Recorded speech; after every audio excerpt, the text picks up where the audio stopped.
Chapter 1701. In the clearing in the back mountain, a monster's limbs were bound by several chains. The other ends of the chains were nailed to the trees with kunai. There was a talisman hanging on each kunai. How were monsters and demons differentiated? The ones in hell were demons. On the other hand, most demons were born from certain creatures or objects after they gained sentience. Of course, they could also be a collective of some kind of emotion. This demon looked like a burly monk. He was bare-chested and his limbs were ridiculously thick. His figure was also very tall. There was a ghost face on the back of his head. Ghost face Buddha, half demon. The ghost face Buddha sat on the ground. His arms were pulled apart by the chains and his head was lowered. However, he had already noticed the newcomer. The surroundings were filled with a thick, demonic aura and the smell of blood. This meant that the monster was very powerful. However, it wasn't so powerful that it couldn't be destroyed. What do you need me to do? Kill him? Hikari Yoko and Shang-He, as well as the retainers behind them, all smiled. He was originally a Buddha statue in a temple, Zhang Tianyi said. But the temple wasn't clean and polluted the statue, turning it into a demon. He killed everyone in the temple. His body is made of extremely tough alloy steel. Plus, he's demonized, so he's almost indestructible. Even cannonballs can't destroy his body. That little Japanese Ben was really perverted. Was he purposely raising a Buddha statue made of alloy steel to raise a monster? Chen Zhao couldn't be blamed for thinking this way. Japanese on Myogis had the habit of controlling their spirit-branded retainers. They would capture monsters or create their own monsters. Chen Zhao didn't know much about Japan's spiritual world. However, he'd occasionally heard Dongya Tianchi mention the situation in Japan. There were a lot of spiritualists in Japan. They could even be compared to China. Moreover, the spiritual world was very active. This was because the Shinto, Inyan, and Buddhism of Japan's spiritual world were all born from China. Moreover, they took an unconventional path and created an even more unique method. This caused Japan to be the most troublesome place in other regions. Many people learned a couple of moves and then started to act recklessly. Raising ghosts and monsters had become the norm. Even the Orthodox sects in Japan also raised ghosts and demons. Of course, they were still considered lucky. At least they wouldn't use ordinary people as food. But some people didn't care so much. Therefore, the number of independent spiritualists in Japan was also the largest.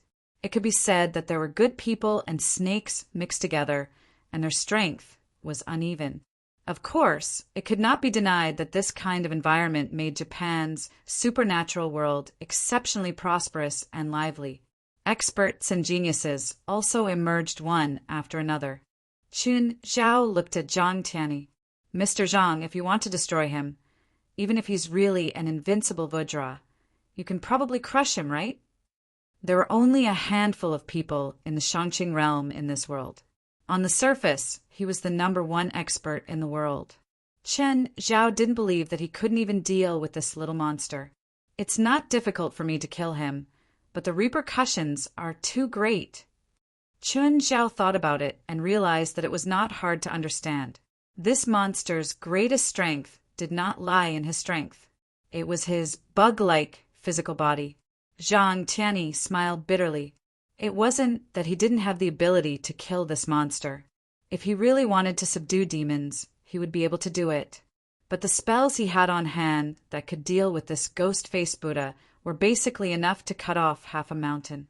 To put it simply, it was like a group of bandits with powerful firepower driving a tank around the city. Normal soldiers couldn't kill them unless the military fired missiles. To Zhang Tianyi, the ghost-faced Buddha was just a little monster.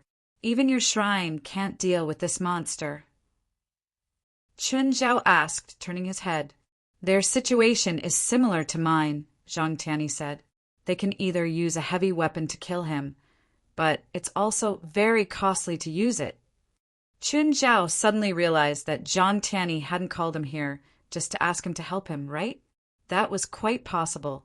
Zhang Tianyi knew Qin Zhao quite well. Chen Zhao became more and more suspicious that Zhang Tianyi and Shirayoko didn't just have a teacher-student relationship. Mr. Qin, do you have a solution? Shirayoko asked. As long as I can kill him, I can do anything, right? Of course. Then unseal him, Qin Zhao said. Shirayoko looked at Zhang Tianyi, who nodded slightly. Then Zhang Tianyi said to Qin Zhao, don't embarrass me. Show me what you've got. Okay. Qin Zhao nodded. Xing He and the other 3 monks walked to the 4 corners. The 4 monks formed hand seals at the same time and activated their powers. With a clang, the 4 chains loosened at the same time. The ghost-faced Buddha, who had been sitting cross-legged on the ground, was instantly freed. Roar! The ghost-faced Buddha roared. It showed its ferocious face as soon as it was free. But it looked at Shirayoko and then at Zhang Tianyi. The guy turned and ran without any psychological burden. He's not stupid, Qin Zhao said. Don't let him run. It'll be troublesome if he escapes. Zhang Tianyi panicked. Chen Zhao moved immediately and stood in front of the ghost-faced Buddha. So fast! Shirayoko's eyes lit up. Seeing Chen Zhao, the ghost-faced Buddha pounced at him without thinking. Chen Zhao grabbed the ghost-faced Buddha's fist with one hand and punched its chest with the other. Ah! The ghost-faced Buddha let out a strange cry and spat out large amounts of filthy flesh and blood. Its legs fell to the ground like jelly, and it couldn't get up anymore. Apart from Zhang Tianyi, everyone else looked surprised. They were all waiting for the ghost-faced Buddha to get up, but the ghost-faced Buddha couldn't get up anymore. How is this possible? Shirayoko went up to check the ghost-faced Buddha's aura, but the ghost-faced Buddha was no longer breathing. The ground was covered with the flesh and blood it had swallowed. It had all been spat out. There was a shocking hole in the ghost-faced Buddha's chest. Through the hole, one could see that the skin was covered with flesh and blood, but the inside was metal. Yoko sucked in a breath of cold air. It ended just like that. She had been waiting to see a fierce battle. To her, one was the ghost-faced Buddha with an almost indestructible body. The other was someone Zhang Tianyi had personally picked and had hidden his strength. There should be an intense battle between the two. But just like that, all the problems were solved. Even the stubborn Shirayoko had to admit that Chen Zhao's strength was unfathomable. Chen Zhao's strength was unfathomable, especially his attack power. It was simply astonishing. Shirayoko wasn't in the Shanxing realm, so she couldn't feel the existence of the small world. If she knew that Qin Zhao and Zhang Tianyi were on the same level, who knew what she would think? Chapter 1702. Zhang Tianyi looked at Chen Zhao. He didn't know if it was an illusion. It seemed that Chen Zhao had become stronger in just a few days. Yoko, what do you think? Did I introduce you to the right person? Mr. Qin is indeed unexpectedly powerful, Ryuko said with a sigh. Was this the difference between a major and a secondary spiritual world? Japan's spiritual world was also very active. There were many geniuses, but they couldn't compare to China's spiritual world. However, the two countries' spiritual worlds were different. In Japan's supernatural world, spirit controllers were the majority of the population. The major factions, sects, and government-backed supernatural organizations were secondary. On the other hand, the Huaxia spirit world was the complete opposite. The sects in the Huaxia spirit world were the most powerful. There were unaffiliated people, but there weren't many of them. 99% of them were scammers. After that, the people in the shrine's attitude towards Chen Zhao changed greatly. At the start, they had strong doubts about Qin Zhao. Now, they didn't doubt him anymore. At least, Qin Zhao's attack power had broadened their horizons. It wasn't that the shrines didn't have any trump cards. They had at least hundreds of years of history. It was bullshit to say that they couldn't kill the ghost-faced Buddha. But it wasn't worth it to kill the ghost-faced Buddha. The price would be huge. So, they chose to imprison and bind him. After seeing Chen Zhao's abilities, Qin Zhao didn't disappoint Zhang Tianyi. At least, it was rare for someone his age. Of course, they didn't think too highly of Qin Zhao. In their eyes, Qin Zhao was a genius of the new generation in China's spiritual world. There was still a huge gap between him and the older generation. "Mr. Qin, do you need a shikigami?" "Shikigami? Sorry, I don't need one." Qin Zhao rejected Yoko's good intentions. Of course, Yoko's intention was to invest in the future. In her eyes, Qin Zhao would become the leader of China's spiritual world in 30 years, just like how the Tokyo Grand Shrine had invested in Zhang Tianyi 80 years ago. Of course, investment alone wasn't enough in that era. There was also the political stance of that era. It was also an important factor in maintaining a harmonious relationship with Dragon Tiger Mountain sage sect. One must know that in the background of that era, behind the tragedy of the entire nation, the spiritual world was also in turmoil. He didn't need a shikigami. He had enough pets at home. He wouldn't reject a retainer that could fight alongside him, but could the shrine give it to him? Even if they could, would they be willing to? Yoko also wanted to clarify that the spirit-branded retainer she gave him wasn't bad. Just then, Zhang Tianyi said, "Yoko, Qin Zhao really doesn't need it. You can't give him the shikigami he needs." "Sensei, in our shrine, there are many powerful spirit-branded retainers. There are even spirit-branded retainers as powerful as that demon-faced Buddha." Zhang Tianyi rolled his eyes. Was that ghost-faced Buddha considered powerful? All right, he was indeed quite powerful in the shrine, and there was still room for him to grow. But it would be wishful thinking to say that it could help Qin Zhao in battle, unless Yoko White could give him a shikigami that was at least in the Shangqing realm.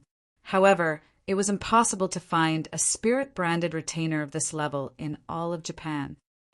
"Mr. Qin, if you have any trouble in Japan, please come to our shrine," Yoko said. "We still have some influence." Since they couldn't rope Qin Zhao in immediately, they could go through the emotional route.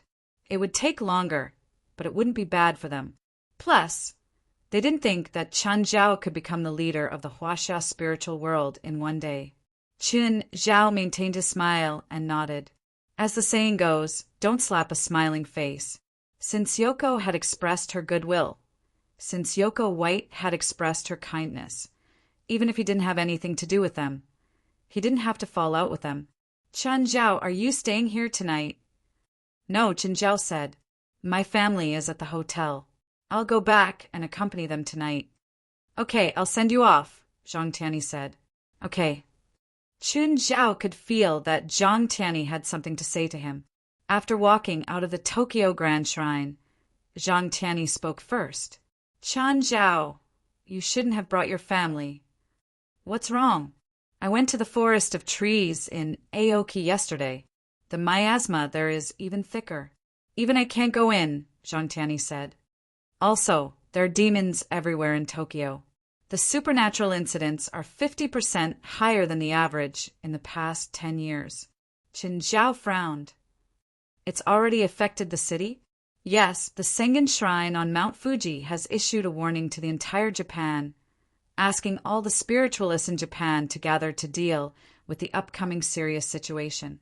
The unsealing of the Killing Stone this time is likely to be another major event after the leakage of the Myriad Goblin King's demonic aura 20 years ago. You'd better be mentally prepared." Qin Zhao nodded. He had never been careless. That was the legendary Tamamo no Mei. "By the way, since your family is here, it's best for them to stay in Tokyo Grand Shrine. At least there are enough spiritualists there. Even if there's an emergency, they can deal with it in time. If they stay in a hotel and you're not by their side, there's a high chance that something unexpected will happen. Most of the recent supernatural incidents have happened in hotels. It's okay. My people will start coming tomorrow. They're no weaker than the spiritualists in the Tokyo Grand Shrine."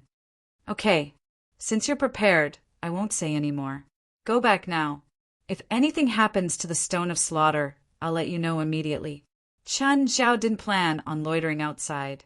When he returned to the hotel, Chiyo Kaori happened to be coming out. "Mr. Qin, hello." "Hello." Qin Zhao nodded. "Are you going back now?" "Yes." Thank you for taking care of my family. Oh, if it's inconvenient for you to go back and forth, you can stay in the hotel. There are many empty rooms here. You can choose from them. My house isn't far from here. Chio Kaori rejected his suggestion. Okay, then goodbye. Chio Kaori had only taken a few steps when she turned around. Mr. Chin, is there anything else? Are you here for business? Sort of. There's been some infectious diseases in Tokyo recently, so if it's not necessary, don't stay here after you're done, Chio Kaori said. You can come with your family some other time. It's not a good time now. Okay, I'll consider your suggestion. Seeing that Chen Zhao didn't take her words seriously, Chio Kaori could only turn around and leave. Chapter 1703. Chen, you're back, Fei Lai greeted when she saw Chen Zhao. Chen Zhao glanced at the corner of the living room. There were more than 20 bags. Some were children's clothes, while others were adult clothes. Is Ginza fun? Not bad. Fei Lai nodded. I'm going to Shinjuku tomorrow. Fei Lai was quite excited about the next day. It was a woman's nature to shop. No one could get rid of that. Have fun. It's a pity I can't be by your side. Go do what you need to do, Fei Lai said. I know you don't like shopping either. Once, Fei Lai had a sudden impulse and accompanied Chen Zhao to buy clothes. Then, Chen Zhao went into a designer store and tried on a set. Then, he had the salesperson pack the clothes. From then on, Fei Lai never went shopping with Chen Zhao again. Men would never know the joy of shopping. Oh, tell me where you're going. Tokyo isn't peaceful recently. Got it. Chio Kaori is a spiritualist. If anything happens, stay close to her. Huh. Fei Lai didn't expect Chio Kaori to be a spiritualist.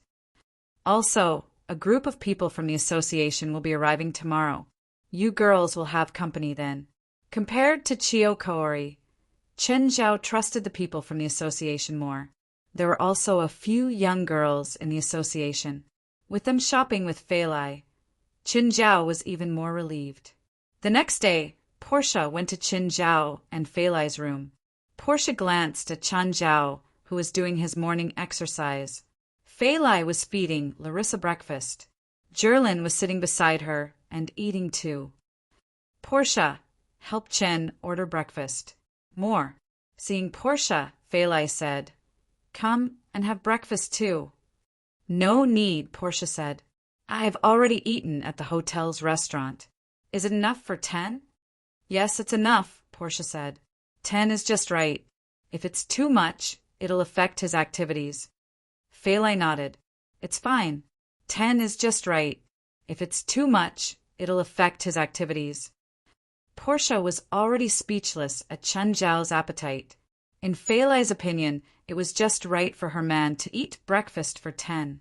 Chin, what's your plan today? Gaia's flight will arrive at noon, Chen Zhao said. I plan to go out for a walk first, and then pick them up at the airport. Shall I go with you? No need, Chen Zhao said. Take the kid out to play. Boss, what about me? Portia heard that Chen Zhao was going to pick someone up. As Chen Zhao's personal assistant, she obviously had a responsibility. However, she was a little reluctant to miss the opportunity to go shopping in Shinjuku. She was also a woman, and she also had no resistance to shopping. And a woman will have a negative IQ in two situations. One was when they were in love, and the other was when they were shopping. Portia had gone shopping with Fei Lai yesterday. As a result, she was now in a huge debt. On a whim, she actually bought a brand that was worth tens of thousands of dollars. By the time she reacted, she had already maxed out her credit card. He also owed Chen Zhao $50,000. Even though Portia had learned her lesson, she still didn't learn her lesson. Of course, she had also reflected on herself last night. He spent the whole night telling himself not to chop off his hands again. Today he was just going to look around with Fei Lai. He was only going to help her carry the shopping bags, not go shopping. Hey, did you buy this dress at Coco yesterday? It's very pretty. It suits you. Fei Lai looked at Portia, her eyes shining. Fei Lai, Which pair of shoes do you think I should wear? I couldn't decide for the whole morning. The ones under your feet are good. The two women chatted happily, while Chen Zhao became a complete outsider. He couldn't even get a word in. Of course, he didn't understand what they were talking about either. Clang, clang, clang. Hearing the sound, Portia looked up at Chen Zhao. Chen Zhao was running wildly on the treadmill. The treadmill was already at its maximum speed. However, as Chen Zhao's step stabilized, his voice also became smoother. In Portia's eyes, Chen Zhao had always been a fitness maniac. This was because every time she saw Chen Zhao, he was almost always working out, running, boxing, and swimming. She had also seen Chen Zhao hit people. However, she had to admit that she was a bit envious of Chen Zhao's family. Even the youngest, Larissa, could swim in the sea. Jerlin's swimming skills were even better than hers. Fei Lai and Chen Zhao were even better. However, this family had the capital to do so. Even if they did nothing, they wouldn't starve to death. She didn't have the capital. Just then, Chiao Kori arrived. Chiao Kori glanced at Chen Zhao, who was running wildly on the treadmill. Then she looked away. She was different from extroverted women like Fei Lai and Portia. Chiao Kori was introverted. She had the gentleness and intelligence of an Asian woman. Miss Chiao, you're here. Chen, we're going out. Okay, have fun. Fei Lai and Portia each pushed a stroller out. The bodyguards were waiting for them in the hotel lobby. After breakfast, Chen Zhao also went to the airport. With Tokyo's traffic, it would take at least an hour to get to the airport highway. If there was a city more congested than Huaxia, it would undoubtedly be Tokyo. Chen Zhao had plenty of time, so he didn't need to rush. Suddenly, a girl waved in front of Chen Zhao's car. The girl was dressed like a schoolgirl, the kind of sailor suit that was very characteristic of Japan. Chen Zhao wasn't driving fast, so he still stopped. What's up?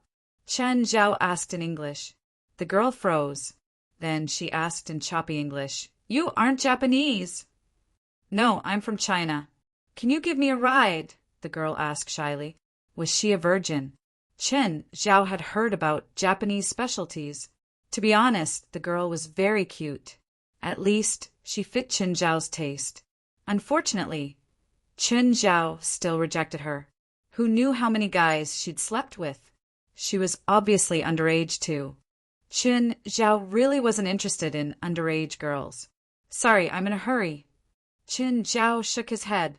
Chen Zhao was about to roll up the window when the girl grabbed his arm. My house is just up ahead. It's not far. It won't take much time. Was she really just hitchhiking? Chen Zhao hesitated. Okay, get in. Aligato. The girl gave a 90-degree bow and ran into the car happily. There's a park up ahead. Chen Zhao's car arrived at the park. Then, two non-mainstream guys with baseball bats appeared in front of him. Chen Zhao immediately understood. This wasn't the legendary virgin. It was another famous Japanese specialty, badger jumping. 9 Heavens God King. Chapter 1704. Badger jumping was a popular trick all over the world. It was popular in China too. Of course, the most blatant badger jumping was definitely the Japanese. Usually, a girl would disguise herself as a prostitute and look for middle-aged men. She'd lure the prey to a public place like a park or alley and rob them. Usually, these middle-aged men would be too embarrassed to speak up because of their pride. So, they would just swallow their anger. Moreover, Japan was a country where clubs were legal. So, there were more clubs in Japan than in other countries. Most clubs were involved in the underworld. Basically, when a few young people gathered together, they would dare to form a club. After Chen Zhao parked the car, the girl first opened the door. Then, she took Chen Zhao's car key and ran out of the car. There were more than 10 young people in front and behind. They looked like high school students. Hanada, what do you think? I'm good, right? I tricked another rich guy, the girl said proudly as she ran to the car and stood before a young man with a mohawk hairstyle. Chen Zhao got out of the car and looked around. Apart from them, there was no one else in the park. In a big city like Tokyo, most people would go to the city center. No one would come to a remote park like this. Baka, #%yen@. Hanada, he's a foreigner, the girl said. He doesn't understand you. Foreigner? Hanada and Hiko were stunned. Just then, the girl called out to Qin Zhao. Big guy, you better hand over $1 million now. Otherwise, I'll have them beat you up and call the police. Qin Zhao had to admit that these people really had a big appetite. Even $1 million yen wasn't a small amount. Call the police? Qin Zhao couldn't help but laugh. Then call the police. Badger jumping calling the police was the stupidest thing Qin Zhao had ever heard. I'm underage, the girl shouted. If the police come, I'll say that you harassed me and you'll go to jail. It seemed like she was very experienced. She didn't have any stage fright. I don't care, Qin Zhao said nonchalantly. I have money anyway. I can hire a lawyer. Could such a small trick scare Qin Zhao? What a joke. Qin Zhao could teach them how to behave. Calling them the police could only fool those middle-aged uncles. They were afraid of losing their reputation and being gossiped about, so they had some reservations, even if the possibility was very small. They did not dare to gamble on the consequences of having their families destroyed. But Qin Zhao was not afraid. There is nothing in the world more stupid than a fairy jumping and calling for the police. I'll send you to jail, Qin Zhao said with a gentle smile. Then your parents will know about this. I'll also buy all the news channels so that your pictures and names will be heard all over Japan. Your parents will be ashamed and lose their jobs. In the end, they'll cut all ties with you. But his words were like the words of the devil. The girl shuddered. She already regretted that she had rashly chosen such a prey. As a foreigner, Qin Zhao was clearly not a middle-aged man who could be manipulated by them. Hanada, let's go. This guy said he'll find a lawyer to sue us. The girl had already decided to retreat. Obviously, it was impossible for them to call the police. Baka, this damn foreigner. Wahiko Hanada cursed angrily. I must teach him a lesson. Kazuhiko Hanada raised his baseball bat and took 2 steps forward. He threw it at Qin Zhao's head. If this stick had landed on an ordinary person's head, he would have died. That would definitely result in serious injuries and hospitalization. Qin Zhao reached out and grabbed the bat. Baka! Kazuhiko Hanada tried to pull the bat, but it didn't budge. Qin Zhao walked up and punched Kazuhiko Hanada's chin, breaking it. Ah! Kazuhiko Hanada's mouth was full of blood. He pointed at Qin Zhao and yelled, Beat him! Beat him to death! Just then, Qin Zhao's phone rang. Qin Zhao tilted his body slightly and dodged a youth's fist. Qin Zhao kicked it with his knee. The youth clutched his abdomen and fell down. Qin Zhao picked up the phone. Hello. President, didn't you say you were going to pick us up? We're already out of the arrival gate, but we don't see you. I'm teaching a group of hooligans a lesson right now, Qin Zhao said. I don't have time to go. I'll give you my locator and you can come over yourself. As Qin Zhao spoke, he dodged another hooligan's attack. He snatched the baseball bat from the hooligan's hand and swung it casually, causing the hooligan to bleed. In a few seconds, half of the hooligans had already fallen to the ground. The remaining hooligans were all panic-stricken. Run. The remaining hooligans turned to run without any sense of loyalty.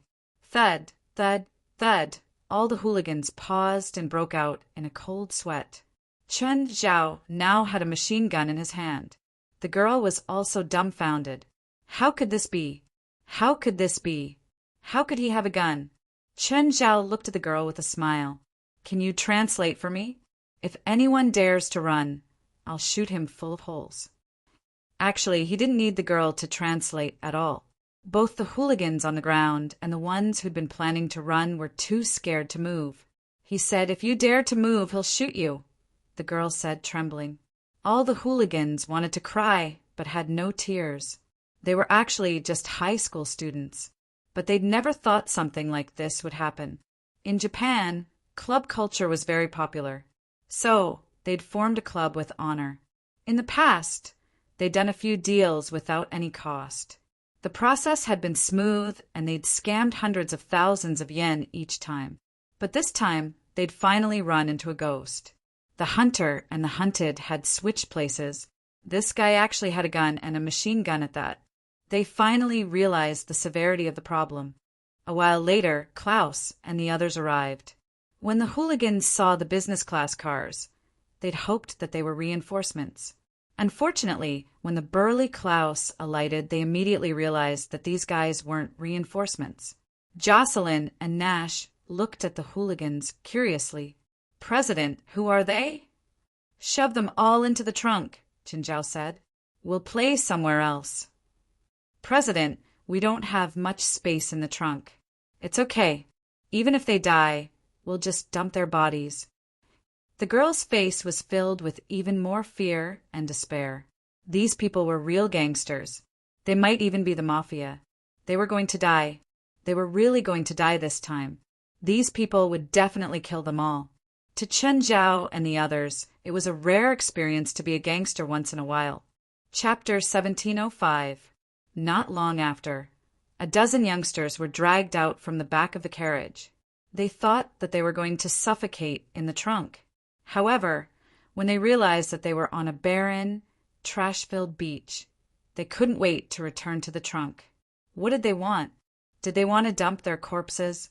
"Go into the sea, all of you," Chinzhao ordered. The hoodlums' hearts skipped a beat.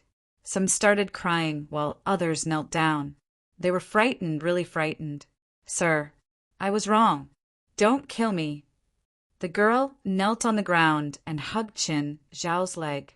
Qin Zhao pushed her lightly, and she fell to the ground.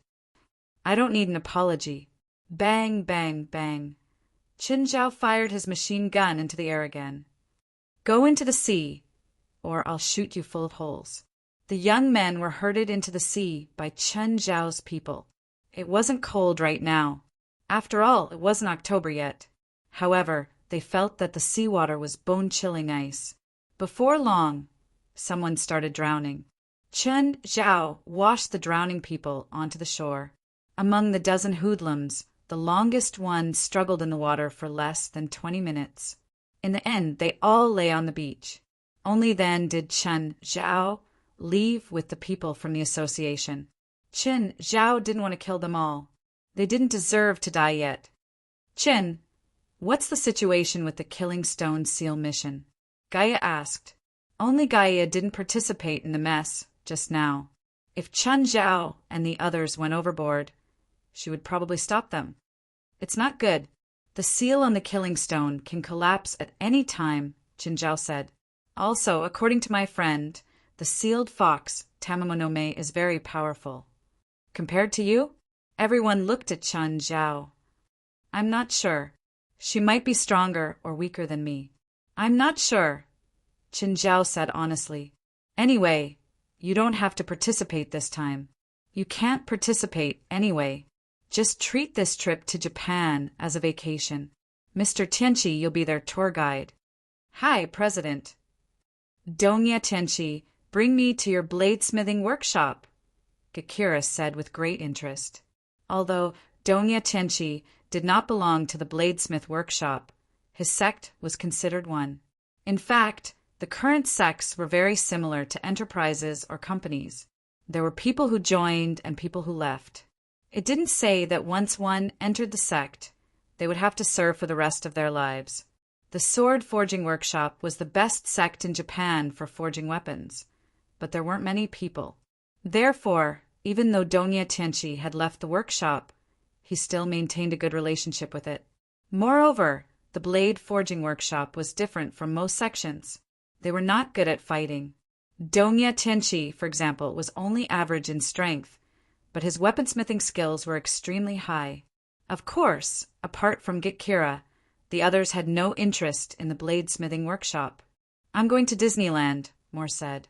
Everyone looked at Moore, and then turned their heads away. "Moore, how old are you?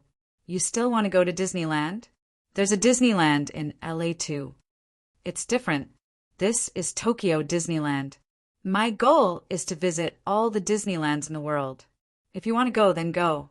I won't accompany you. Me too, I won't go either. Everyone expressed their position.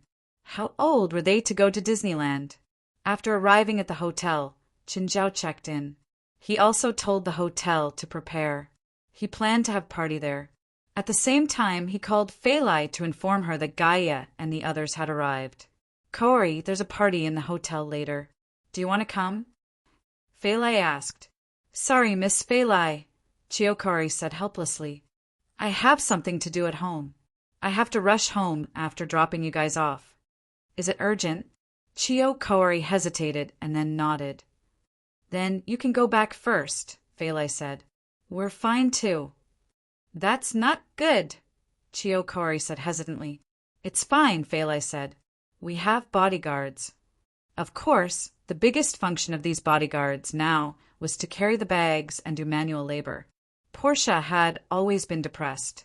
She had spent more than $20,000 today, and it was all borrowed by Fei Lai. When she left in the morning, she had been warning herself. She couldn't buy any more. She couldn't cut off her hands.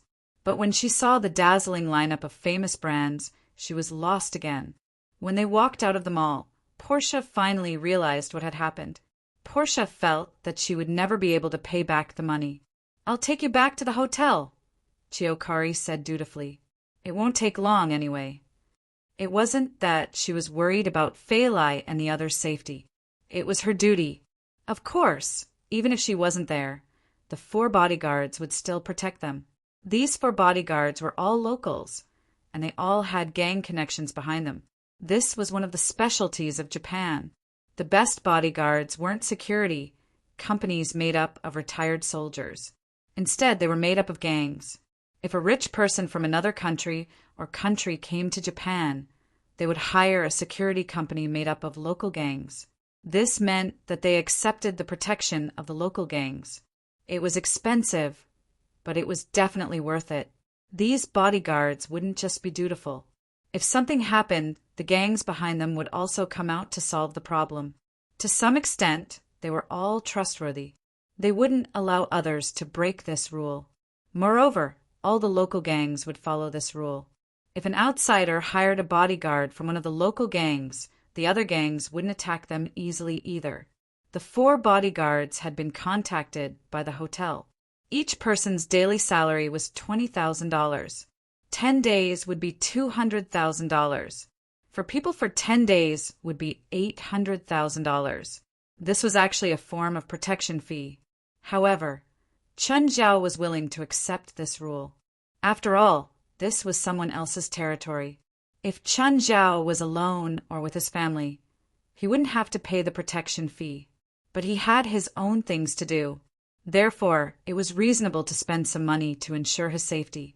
The bodyguards would also do their best to protect their employer. They didn't just receive high pay. They were the representatives of their own clubs. If something happened to them and their employer was hurt, they wouldn't just lose their jobs. Not only would they lose their jobs, but their families would also be implicated. Chapter 1706. Apart from Chen Zhao's family, Portia didn't know anyone else at the party. Chen, Zhao, Fei Lai, and even little Jerlin knew everyone at the party like the back of their hands. Portia regretted that there were 2 or 3 kids at the party. They seemed to be enjoying Chen Zhao's work too. Gaia, Mr. West didn't come? They'll come tomorrow or the day after, Gaia said. It couldn't be helped. They couldn't let go of all the matters of the association at once. For example, some people had missions. They couldn't let go of them first and finish them when they came back. So they had to finish the missions first before leaving. The first wave of people who had nothing to do came, and there would be more people coming tomorrow and the day after. In an ordinary apartment, Cory looked at her sister coldly. When his sister came back, she had some injuries on her body, and her body was also wet. It was as if she'd fallen into the water and been crying in her room. Cory kicked her sister's door open. Xiao Yi, what's going on? Cory covered her head with the blanket. Did those guys bully you? Cory asked. She knew that her sister always skipped school. She even hung out with some hooligans.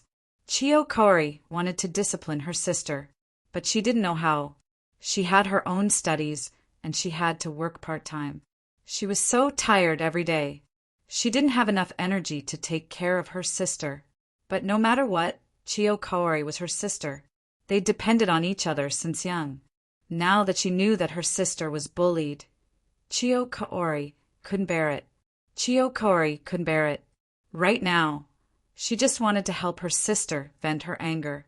Chio Kaori didn't want to say it either. She was already extremely afraid of the mafia.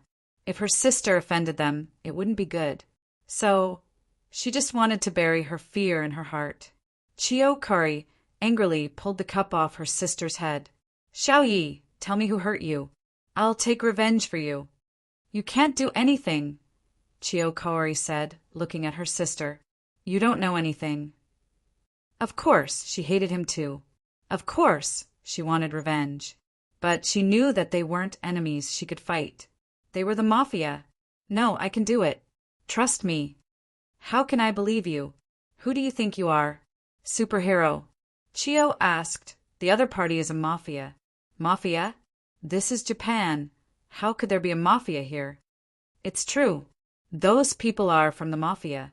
Chio was also in despair. She didn't expect to flag down a random car. He had thought that it was prey.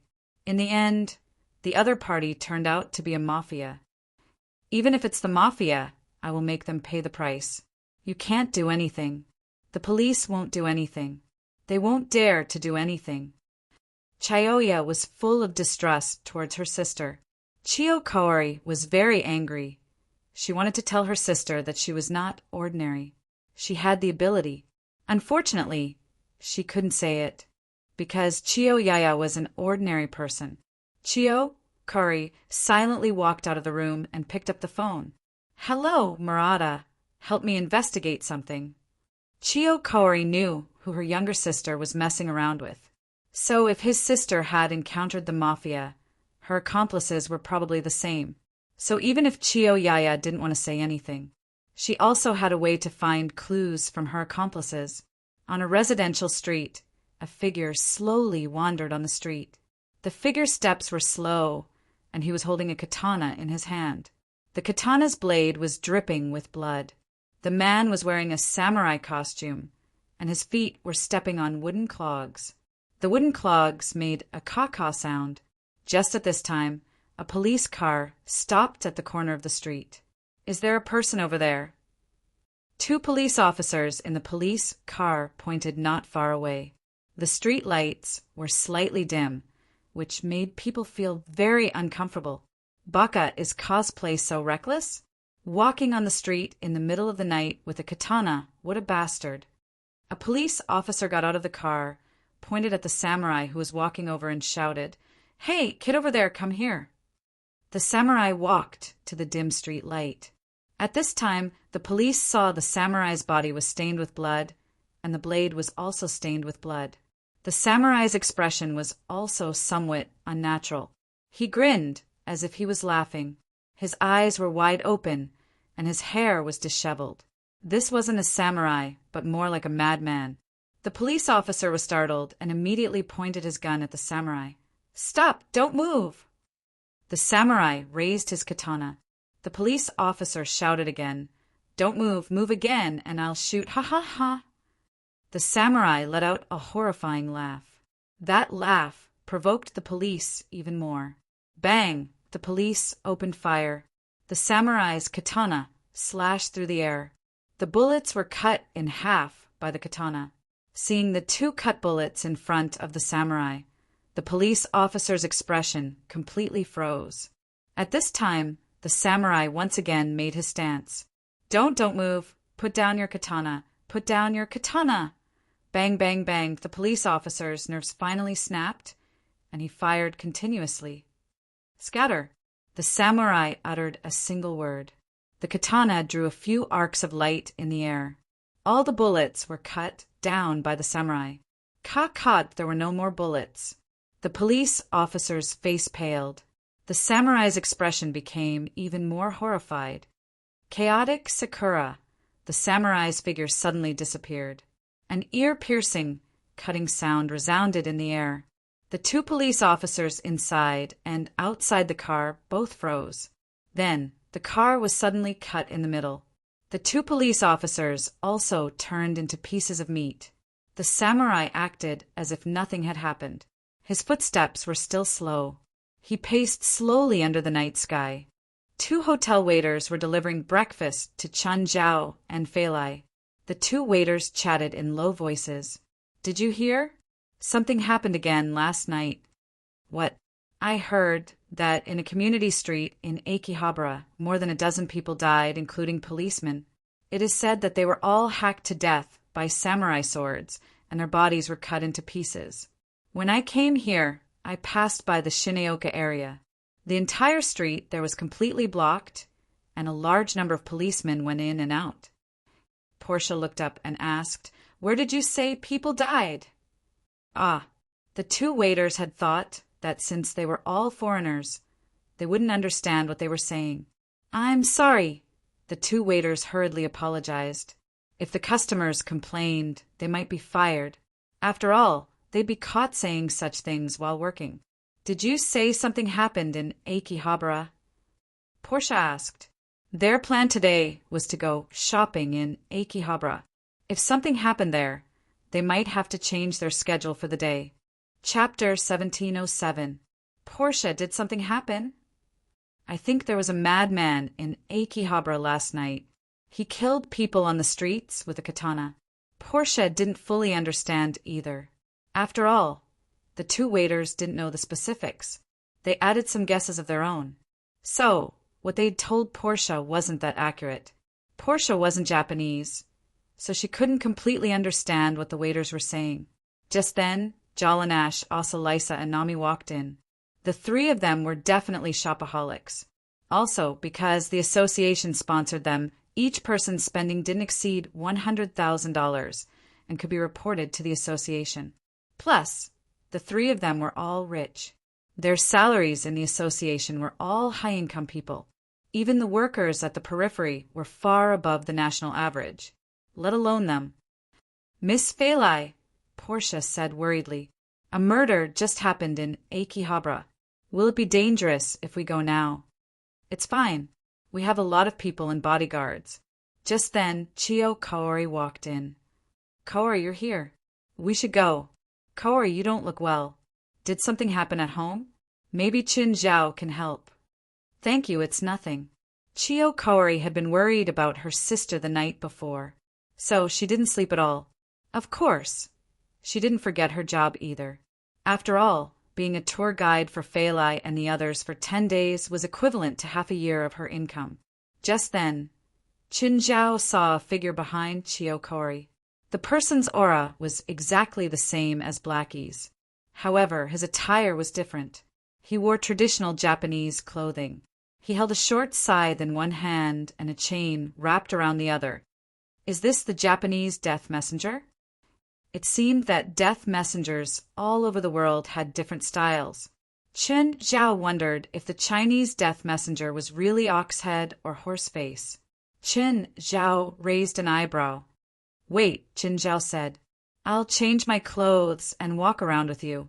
Everyone was astonished, and Portia's face was filled with disbelief. Chen Zhao actually wanted to go shopping.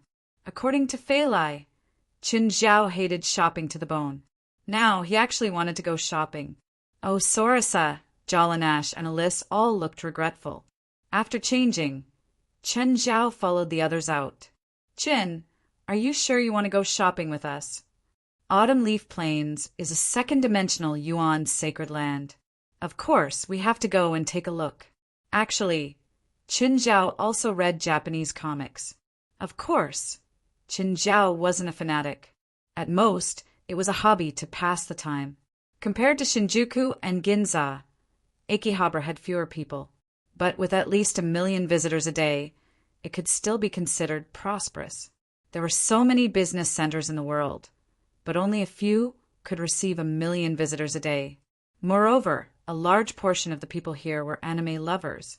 All kinds of bizarre cosplay could be seen everywhere on the streets. It was also a place of pilgrimage for anime lovers from all over the world.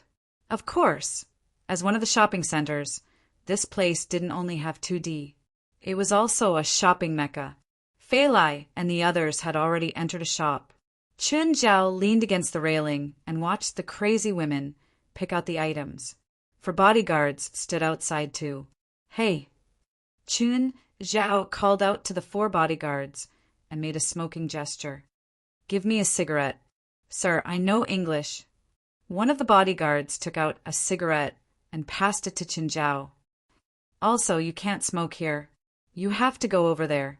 "Okay, thank you." Japan was a country that was extremely conservative with its rules. It wasn't bad, but it would indeed make people feel pressured. Many places in Japan were non-smoking areas. There would always be 1 or 2 places on each street that were specially used to attract people. The other places were completely non-smoking. Chun Zhao went to the non-smoking area to smoke. Just then, there was a commotion in front. A large number of tourists were running in his direction. Something seemed to have happened in front of them, causing great panic. Chun Zhao and the 4 bodyguards immediately ran to the shop where Fei Lai and the others were shopping. "Chun, what's wrong?" "I don't know. Something seems to have happened. I saw a large number of people running this way." Chun Zhao didn't know what exactly happened. However, he didn't want the commotion to affect Fei Lai and the 2 kids. Immediately, everyone heard gunshots outside. The police cars started to block the road and evacuate all the tourists. "Mr. Chen, Miss Fei Lai, you guys go first. I'll go take a look outside." Chio Kaori couldn't care about her job anymore. Saying that, she ran to the street and ran toward the source of the commotion. "Fei Lai, you guys go play somewhere else. I'll stay and watch." "Okay, be careful," Fei Lai said helplessly. Portia didn't understand. There was clearly an emergency ahead. First, Chio Kaori ran in that direction, but Chun Zhao stayed to watch. She really didn't understand what they were thinking. Was it really that fun to watch? The road ahead had already been blocked by the police. All the tourists had been evacuated too. However, the police didn't enter the scene. Their mission seemed to be to block all the entrances and exits. "Kaori, you're here so fast. Are you nearby too?" When Chio Kaori rushed to the scene, she saw one of her companions there. "Kishimoto, what's going on?" Chio Kaori asked. "I don't know. I received a notice from the Metropolitan Police Department that there's a cosplayer who randomly slashes people with a knife. Just a cosplayer." Chio Kaori didn't think that a crazy cosplayer could make the police block the scene. 10 people were killed here last night, Miki Kishimoto said. They were all slashed with knives. Even the police cars were cut open. There were a few bullets cut open at the scene too. Could it be the Devil Blade? Chio Kaori's expression darkened. The Devil Blade was a general term for a type of monster. It was actually a monster that controlled people. The main body was the blade. The Devil Blade was a very difficult monster to deal with. They weren't afraid of death and only knew how to kill. Their swordsmanship was also extremely powerful. As long as the body of the blade wasn't destroyed, it would never be defeated. Just at this moment, a piercingly cold breeze blew past. Chio Kaori and Miki Kishimoto's expressions changed. A samurai with a katana was walking toward them. The katana in the samurai's hand emitted a thick demonic aura. Divine Emperor of the Nine Heavens. Chapter 1708. The samurai had a strange smile on his face. Step by step, he walked toward the 2 of them. Virumdat at this time, the roar of a motorcycle came from behind the samurai. The samurai turned around and saw an extremely cool, heavy-duty motorcycle rushing towards him. The rider of the heavy motorcycle was wearing a black windbreaker and a red and black helmet.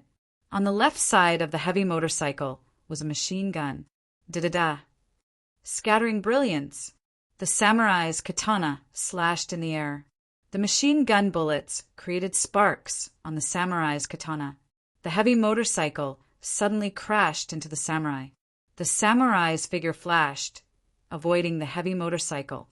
Chaos Sakura! The samurai attacked again. In an instant, the samurai turned into a stream of light, his figure extremely fast. Oh no! Sakurako, be careful! Suddenly, a short figure appeared in front of Sakurako without warning, holding two small katanas, crossed to block the samurai's attack. Little Devil Star. Seeing the newcomer, Kishimoto Mitsuki and Chiyo Kaori were very happy. Among them, Little Devil Star was the best at using katanas. How could there be a sword devil in the city? Little Devil Star regretfully looked at the samurai in front of him. Although he blocked the samurai's attack, he could still feel the terror of the sword devil in front of him. The samurai tilted his head, muttering, 1, 2, 3, 4. Slowly, the smile on the samurai's face became more and more brilliant, but also more and more terrifying. Little Devil Star crossed the two katanas in front of his chest. As a sword user, he could feel the terror of the sword devil more than anyone else. This sword devil exuded the smell of blood. Did this sword devil kill 100 people? Or 1,000? At this time, the samurai slightly tilted his head.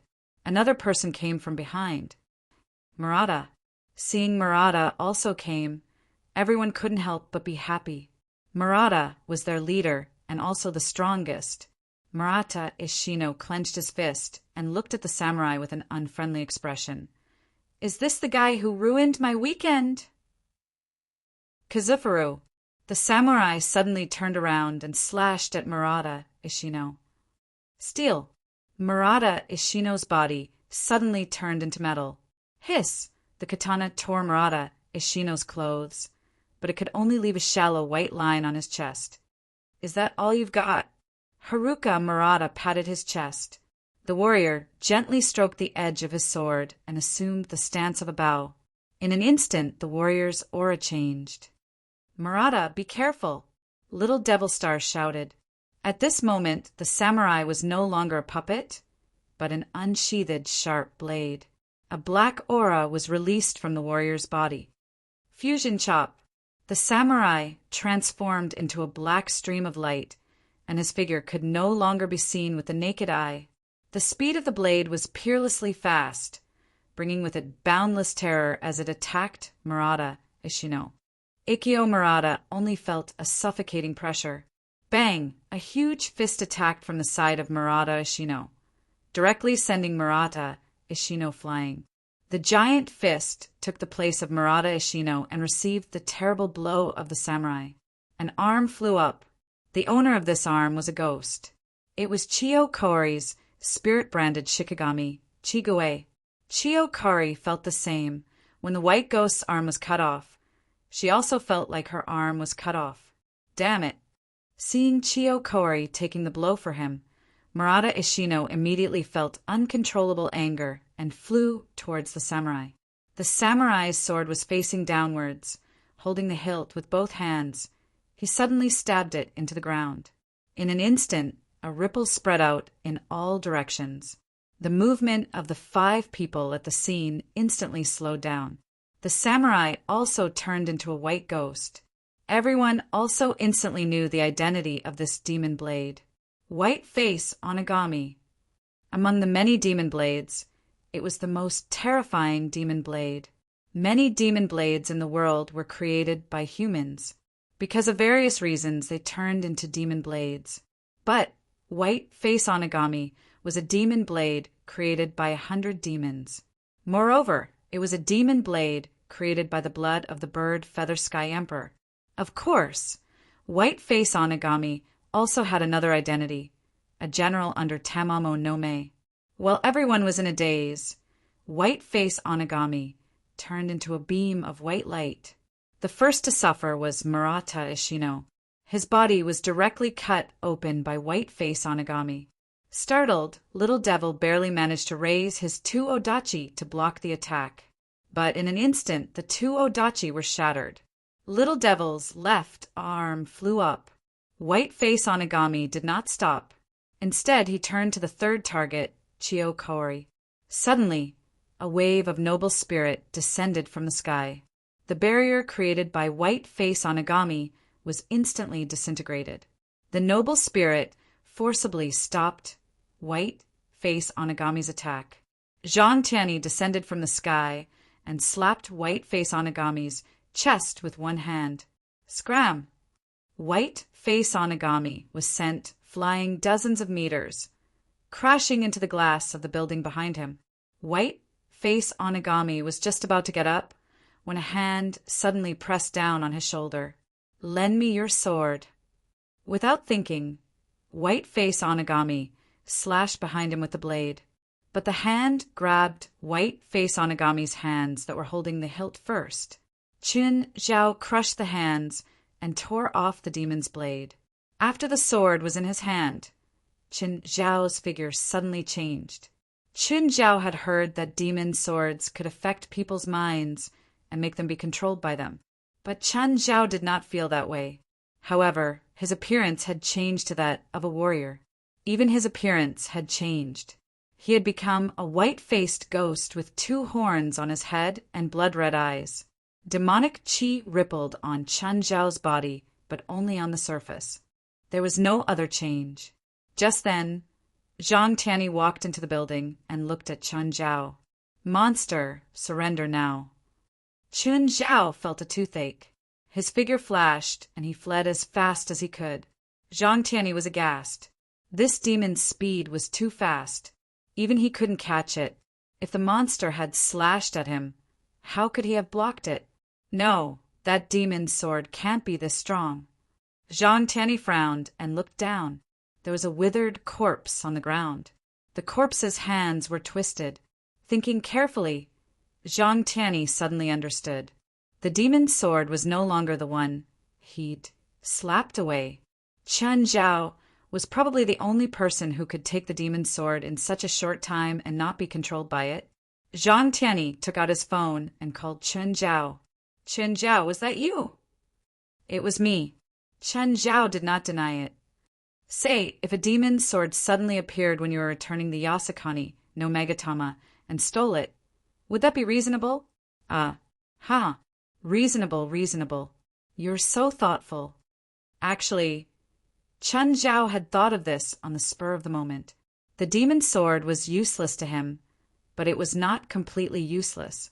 At least pretending to be someone controlled by the demon's sword was very deceptive. 9 Heavens, Divine Emperor. Chapter 1709. The demon blade had its own will. However, to Qin Zhao, it was impossible for this bit of willpower to replace him. Qin Zhao was the kind of person who wouldn't be moved by external things. Even back then, when he wasn't so powerful, Qin Zhao would ask him to do a striptease when he was tempted by the root of corruption. Moreover, Qin Zhao had successfully discovered the function of the undead key and absorbed the black dragon's soul fragment, making his soul and will even stronger. Qin Zhao felt that if the demon did a striptease, it might be more effective than just bewitching him. But to be honest, the demon blade completely occupied and robbed his body. It couldn't even enter Qin Zhao's brain. "Qin, you're back. Did you see what's going on?" Fei Lai and the others saw Qin Zhao walk over. "The police have sealed off that area," Qin Zhao said, smiling. "I can't get in." Fei Lai didn't think that Qin Zhao was telling the truth. Oh, Sorasa, Jalanash, Nami, and Alice understood Qin Zhao the best. Something big must have happened in the area sealed off by the police. Just then, Fei Lai's phone rang. It was Chio Kaori. Her voice was a bit weak. "Ms. Fei Lai, I can't be your tour guide for the next 2 days." "It's okay. I think something must have happened," Fei Lai said considerately. "If there's anything you need help with, just tell me. If I can help you, I won't reject you." Fei Lai said understandingly, "Just tell me." "No, it's okay. I can do it myself. Thank you, Ms. Fei Lai." After hanging up, Fei Lai looked at Qin Zhao with some resentment. "You made us lose a tour guide. What do you mean?" "It has nothing to do with me. If you weren't stopped by the police, we might not have lost this tour guide. You can hire another one." Chio Kaori, Ishino Murata, Little Devil Sakurako, and Kishimoto Mitsuki All stared at Zhang Tianyi in shock. That terrifying, white-faced demon had beaten the 5 of them up so badly that they couldn't fight back at all. In that instant, the demon could have killed all 5 of them in one move. But Zhang Tianyi, who had suddenly arrived, had sent him flying with one move. The old man was so powerful that it made people's hair stand on end. This made everyone confused about Zhang Tianyi's identity. At this time, Sakurako's eyes flashed with a trace of surprise as she stared at Zhang Tianyi. "Little girl, don't stare at me like that. I'll be embarrassed," Zhang Tianyi said disrespectfully. "If you admire me very much, contact me in private." Are you the Taoist master Zhang Tianyi of Mount Longhu, celestial master sect in Huaxia? Sakurako looked at Zhang Tianyi in shock. Keep it down, keep it down. Don't call me Tao Master. Just call me Heavenly Master," Zhang Tianyi said with a smile. His face was filled with an expression of "come and praise me quickly." "Sakura, who is he?" Chiyo Kori asked in confusion. "The most powerful psychic in the world, the leader of the Huaxia spirit world," Sakurako said. Zhang Tianyi looked at Sakurako. He had a high status and seniority. However, he wasn't very famous in the spirit world. At the very least, he was much less famous than the 23rd generation Blood Mary. Even in Huaxia, only the older people knew about him. But Sakurako seemed to be very familiar with him. "Little girl, your family is?" Zhang Tianyi looked up and down at Sakurako. Sakurako was still wearing the motorcycle helmet, and her body was also tightly wrapped. "Master, my name is Sakurako Suzuki from Nagoya's Hell Ghost Vision Suzuki family."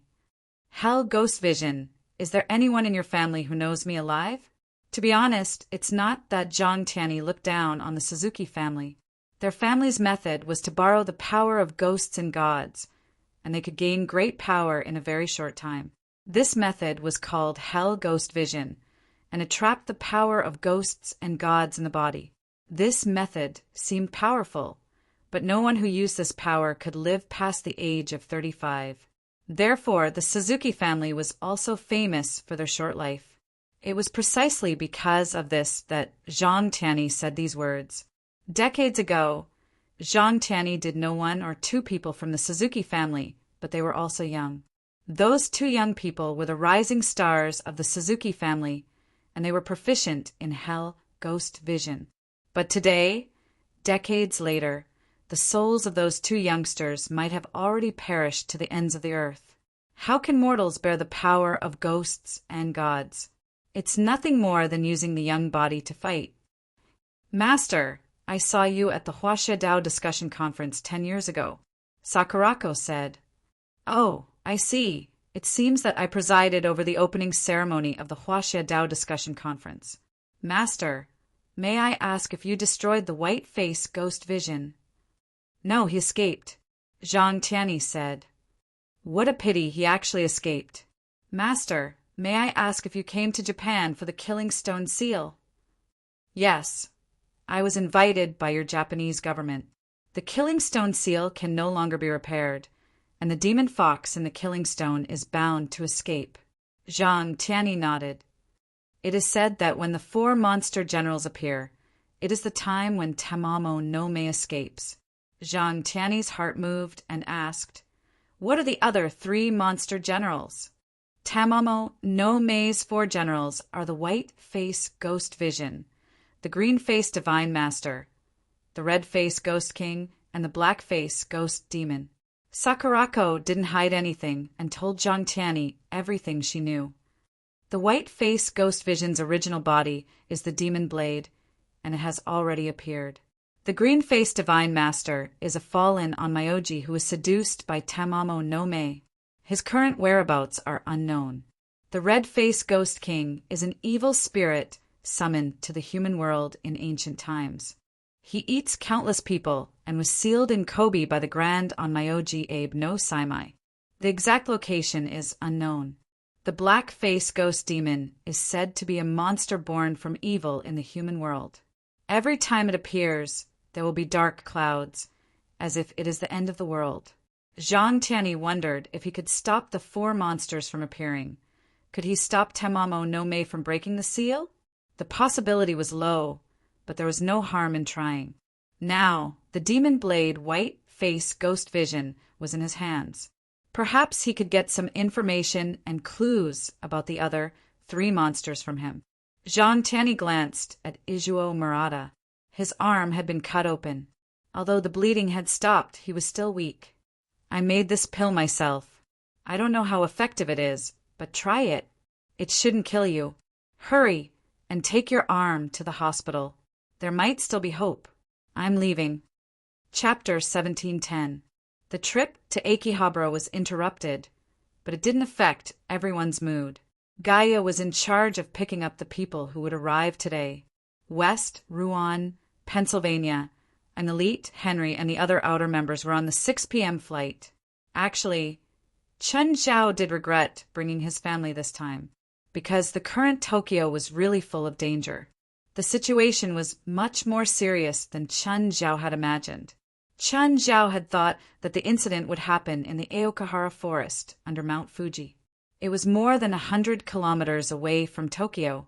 It shouldn't affect Tokyo. But it turned out that Chen Zhao had underestimated the impact. It was different from the big incident in China 20 years ago. 20 years ago, the myriad demon kings' sealed demonic aura leaked out. The location was more than 1,000 kilometers away from a densely populated area. At that time, there was enough space for spiritualists to rush over. But this time, the incident happened less than 200 kilometers away from Tokyo. Most of the places within this distance were densely populated areas. It was mainly because Japan was too small and had a large population. At night, there was another party to welcome West and the others. Portia realized that many of the people who came today looked like street thugs. That was indeed the case. The outer members had all been forced by Chen Zhao to do odd jobs in the headquarters. Of course, they'd all turned over a new leaf now. After all, the association paid them well. Most of the time, it gave them personal space and time. Even gangsters might not earn as much as they did now. In fact, most gangsters were in a precarious situation. Apart from the big shots, not many could get rich from gangsters. Moreover, the supernatural organization had a strict policy toward the outer members. Whoever dared to walk the same path would have their legs broken. For example, Morid had been a gangster back then. Then, Chen Zhao taught him a good lesson. A few gangsters ran up to Portia, asking for her number. Of course, Portia didn't give them any face. After eating something at the party, she planned to go back to her room to rest. Portia was very curious about Chen Zhao's employees. They seemed to be from all walks of life, but they didn't seem like gangsters. At least, she hadn't heard of any gangsters organizing group building and tours. When she reached her floor, Portia saw a few hotel employees in front of her room. The door to his room was open. Portia was instantly enraged and immediately ran over. Portia saw a monk in a black kasaya standing at the door. "What are you doing? Get out of my room, or I'll complain to your hotel." The expressions of the employees were not normal. At that moment, the monk came out of Portia's room. "Hello, Mississippi, what are you doing?" Portia asked with a dark expression. "There are monsters here." "I'm here to exorcise them," the monk replied. "Do you think I'll listen to your nonsense?" Portia felt that her intelligence had been insulted. What happened? Gaia came up from behind. "They barged into my room and told me that there's a monster here. That's utter nonsense." Portia felt even more confident when she saw her people arrive. Portia looked at these people, and her gaze fell on the monk. This monk must have just used a spell, as there were faint traces of magic on his body. Gaia's eyesight was not very good, but he could still sense the obvious traces. "Portia, check to see if anything is missing." "Oh, right." Portia immediately ran back to her room. Gaia followed. "How is it? Did anything go missing?" "No, but I'm not very happy right now," Portia said. "I'll let your boss handle this. I'm sure he'll take care of it, Gaia said. Okay. Portia could only agree. After Gaia left the room, she called Qin Zhao. Hey, Qin, there seems to be a monster in the hotel. Gaia explained the situation. Got it. As soon as Monk Mingji went downstairs, he heard a voice from behind. You're a monk from Dayu Temple? Monk Mingji turned around and looked at Dongya Tianqi. You are. The room you exorcised is my friend's. Can you tell me about it? Qin Zhao had called Dongya Tianqi over. In their team, other than Portia, Dongya Tianqi was the only Japanese who could speak Japanese. Moreover, he was more familiar with the Japanese spiritual world. It would be best if he could help. You too? I'm a bladesmith. I used to work at the forge, Dongya Tianqi said. If that's the case, it'll be easy. Monk Mingji relaxed. I was an employee of the hotel. Through the surveillance, I noticed something unusual. This hotel has some connections with me. So they invited me over to exorcise it. Did you find that thing?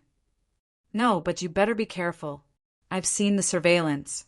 That thing should be a lustful bride. Lustful brides were spider monsters. Their upper body was human, and their lower body was spider. Lustful brides loved to attack beautiful women, eat their internal organs, and store their skin. Lustful brides? Dongya Tianqi frowned. He'd heard of such monsters before. They were very troublesome. Sir, do you need me to help you exorcise it? There's no need for that. My friends are all spiritualists. What a joke. Most of the people in the association were here, including Chan Zhao. If they were disturbed by a small, lustful bride, wouldn't they be shameless? Okay, be careful. I'm leaving. Monk Mingji shook his head, his face dejected. More and more trouble has been happening in Tokyo recently. To be honest, the more supernatural incidents there were, the more supernatural activities there were. But the people of the supernatural world didn't like this, because all the spiritualists in Japan knew what was going on. The seal on the Stone of Slaughter was about to be unlocked. The 1,000-year-old monster would appear in the world. That was why the demons and monsters were appearing more frequently. After sending Monk Mingji off, Dongya Tianqi hurriedly reported the situation to Qin Zhao. It seemed troublesome. There was a monster hiding in the hotel. But it wasn't complicated.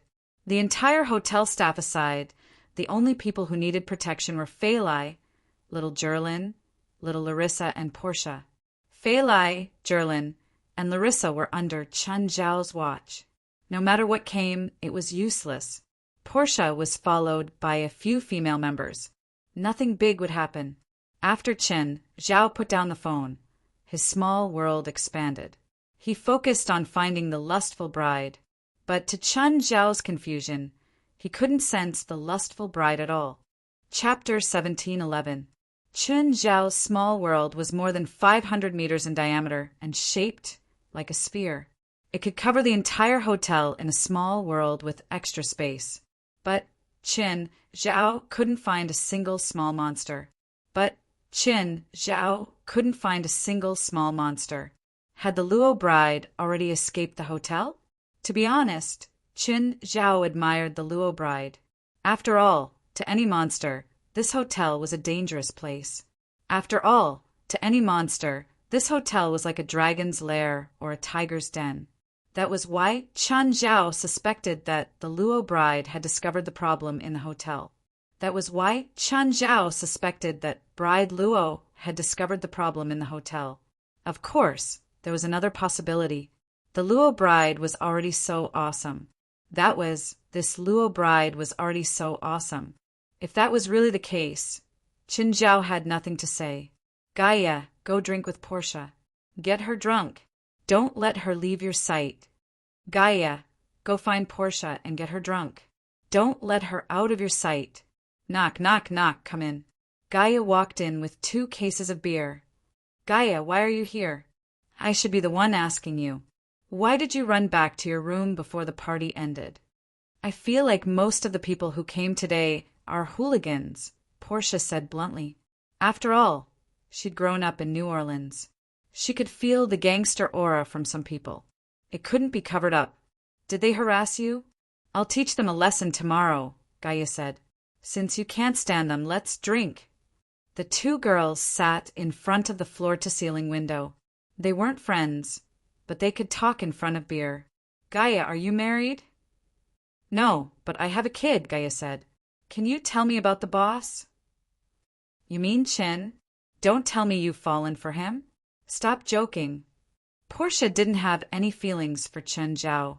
She was just curious. Chen Zhao was rich, but he seemed to know people from all walks of life. Chin is a doctor. Doctor? How is that possible? How can he be a doctor? He had an operation in China and got into an accident. Then he came to America and LA. Before I met him, I even beat him up. You probably don't know, but he's a medical professor at UCLA. Haha, you beat him up before? This was probably the most delightful thing Portia had heard in a while. Later, he wanted to take revenge on me. So he found a combat coach. And then he found me. You can never imagine how wonderful his expression was when he saw the combat coach. I'm dying of laughter. Portia laughed so hard that tears flowed down her cheeks. Then we became friends, Gaia said. He didn't look for you for revenge. After that, I couldn't beat him anymore, Gaia said frankly. How could that be? I think he's much smaller than you. The gap between me and him isn't something that can be made up for by size, Gaia said. Are you part of a gang? Portia asked cautiously. Gang? Why would you think that? Whether it's me or him, we both hate gangs very much. I can tell you very responsibly that we are not a gang. In fact, we are an operation department under the government, and he is the director of this department. What department is it? Isn't he rich? Why would he work for the government? But the President of the United States is also rich. Right now, the president who ruled the country through Twitter is in power. He is the most famous rich man in the world. Okay, but what kind of business does the boss do? I'm his personal assistant, but I don't know his business scope at all. He sells alcohol, Gaia said casually. But he is also involved in some movie industries. He has a movie industry. Not really, but he has friends in Hollywood. Recently, a movie he invested in is going to be released. By the way, I also play a role in it. I'm the antagonist, Gaia said. Portia was still a little curious at first. After hearing that Gaia had a role, she completely lost interest. It wasn't that she looked down on Gaia. She just didn't think that a movie Gaia was involved and would be produced by a Hollywood film company. It was most likely an independent movie from a third or fourth tier film company. If it was a first tier or second tier Hollywood company, even the antagonist would rarely use an ordinary person. After all, the antagonist was also an important character. Even if they didn't use a celebrity, they would at least use an actor who had played a few roles and had a certain level of acting skills. Unless it was a super small movie. A small movie that couldn't be squeezed out of the budget. Although Portia hadn't been in the movie industry before, as a professional who was determined to become a big star, Portia still knew some of the rules of Hollywood. It seemed that the movie her boss was talking about was the kind that could only be released in small theaters. In America, there were mainstream movie theaters, independent movie theaters, and small movie theaters. The difference between mainstream and independent movie theaters wasn't too obvious. Generally, independent movie theaters mainly supported independent movies, which were artistic films. However, artistic films would occasionally be released in big theaters, mainly during award season. As for the small theaters, most of them were shoddy or pirated films. At this time, Portia was a little drunk. The floor was full of empty cans and bottles. Gaia was still full of energy. Can beer be drunk to intoxicate people? What a joke. Gaia wouldn't even sway if he had 10 times the amount of beer. By the way, Gaia, when will your movie be released? I'll definitely support it when I have time, Portia said. In her heart, Gaia's movie was probably a pirated film. October 1st, Just then, a knock on the door interrupted Gaia's words. Burp. I'll go open the door. No need, I'll go. You're drunk. Gaia shook her head. Strange, why did she feel a little dizzy? Gaia walked to the door and found a waitress standing there. What do you want? Gaia asked. The waitress tilted her head and looked at Gaia, mumbling, You didn't faint. Suddenly, a spider leg extended from the back of the waiter, its sharp tip stabbing towards Gaia. Although Gaia was a little dizzy, she still reacted and quickly dodged the attack. However, her body's reaction was still half a beat slower, and the sharp foot still stabbed into Gaia's shoulder. Shocked and angry, Gaia raised her leg and kicked out. Bang! With a loud noise, the waitress was sent flying into the opposite wall. Portia waddled over and asked what happened. Chapter 1712. Portia saw a figure in a waiter's uniform run away quickly. Then she saw Gaia covered in blood. Gaia's body was pressed against the wall. Ah, Gaia, what's wrong? Portia staggered 2 steps forward, but fell to the ground again. Gritting her teeth, Gaia took out her phone. Chen, something happened, I know. Chun Zhao could already feel it through the small world. Raz, Faxi, go to Portia's room, Chen Zhao said. Gaia's injured. She seems to have been poisoned. Ruan Faxi was an alchemist. He had some antidotes. More Raz was a healer.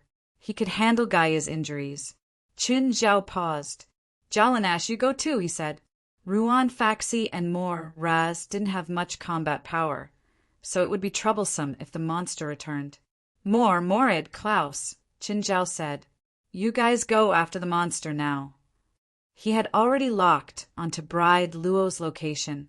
No wonder he couldn't sense her earlier. It was because she was hiding in a waiter's skin. She looked like a normal person. Plus, the skin blocked Chen Zhao's senses. That was why he was fooled. But now, Chen Zhao knew the reason. There were no other problems.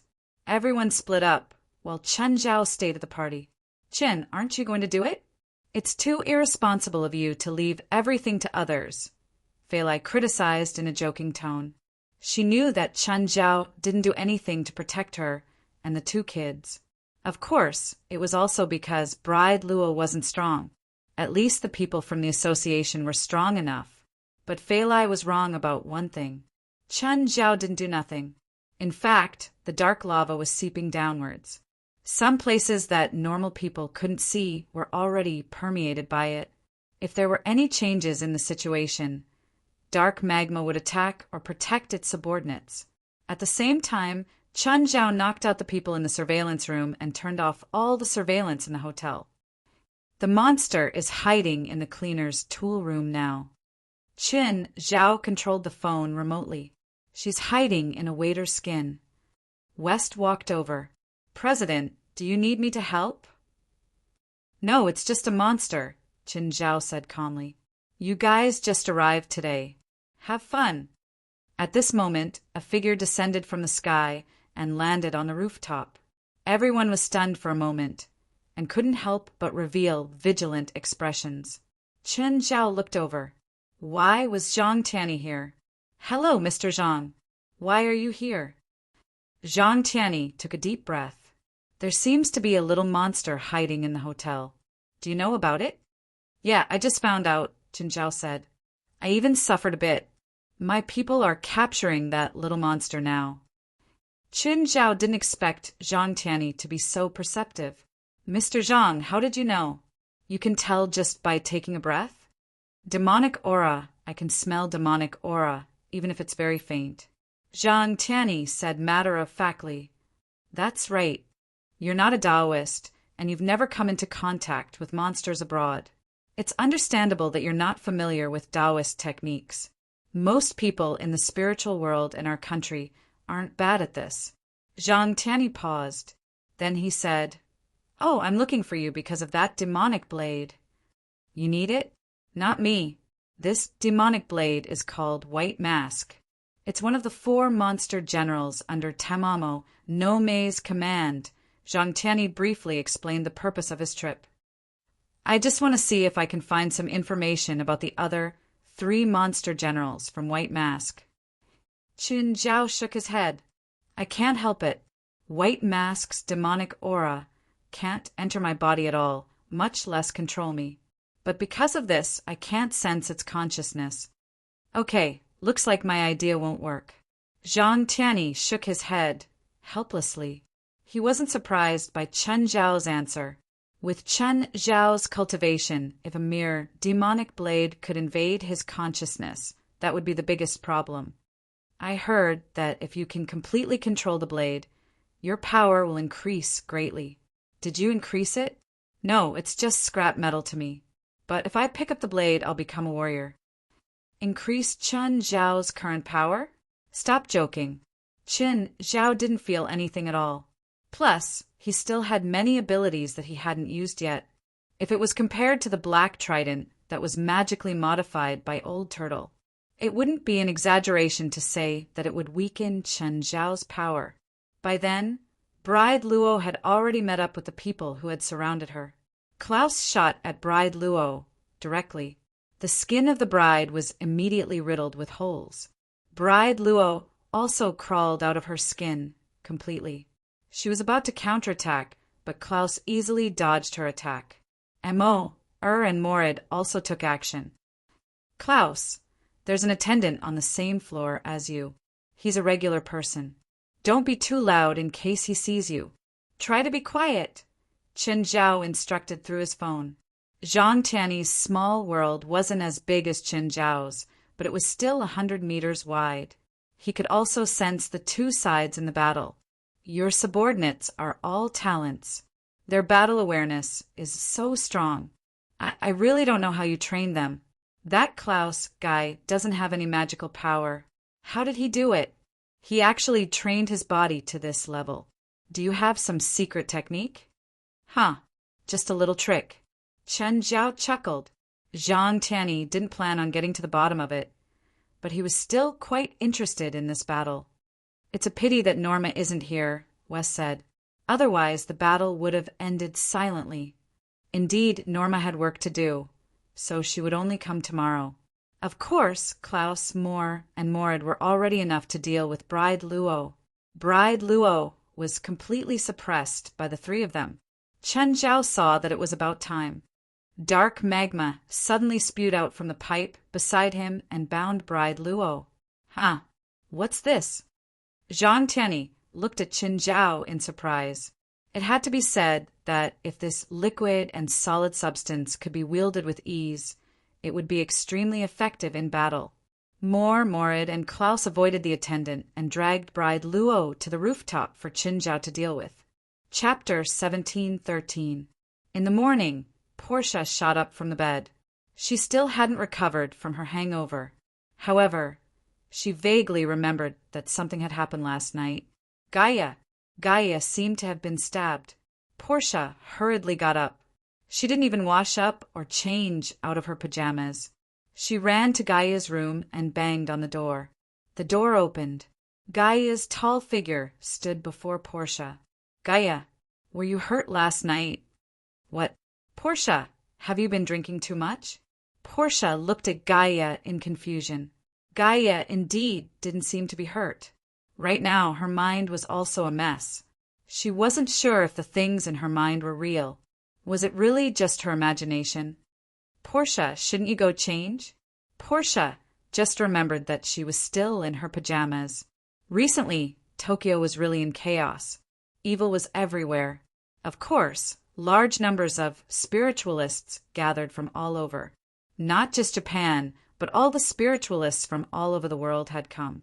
Coupled with the suppression of the government, there were no incidents that were too sensational. But last night, Kobe City Hospital suddenly collapsed. A 10-story building, thousands of patients and medical staff were all buried in the rubble. This news shook all of Japan, even the whole world. Some people said that they saw a huge ghost destroy the hospital. Others said that the old site of the hospital had once been a huge execution ground. Anyway, rumors were everywhere. Even the rumor that Japan was going to sink was very popular.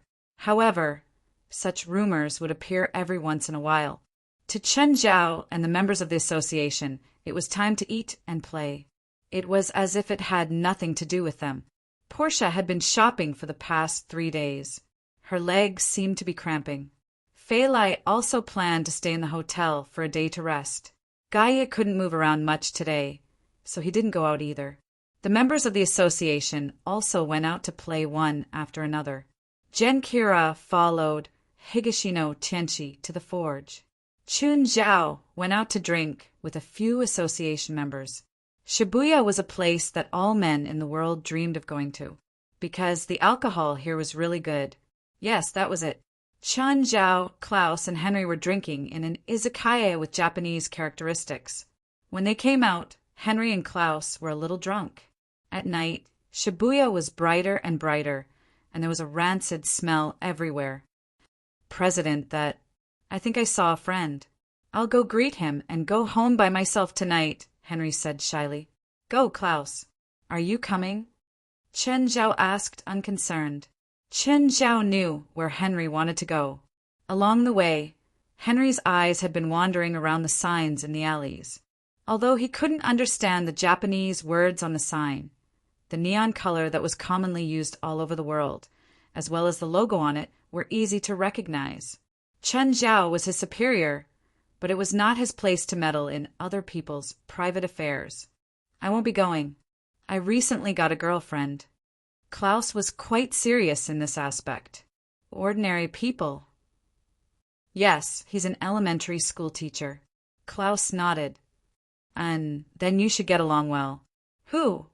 A cool breeze blew past the street, and then a person in front of him suddenly fell to the ground, clutching his neck. Then a riot broke out in the streets. Chen Zhao raised an eyebrow. Klaus was a bit tipsy, but he sobered up instantly. He turned to look at Chen Zhao. President, are they monsters? Yes, 2 big rats, Chen Zhao said.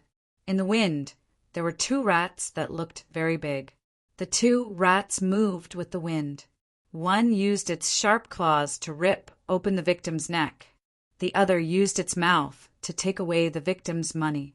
This made Chen Zhao curious. The 2 rats were clearly monsters. It wasn't hard to understand why monsters killed people. But not only did they kill people, but they also stole money. Why did they steal money? The 2 rats reminded Chen Zhao of a famous Japanese monster, Itachi Kamikaze. It was a monster that moved with the wind. It looked like a rat, but it was invisible.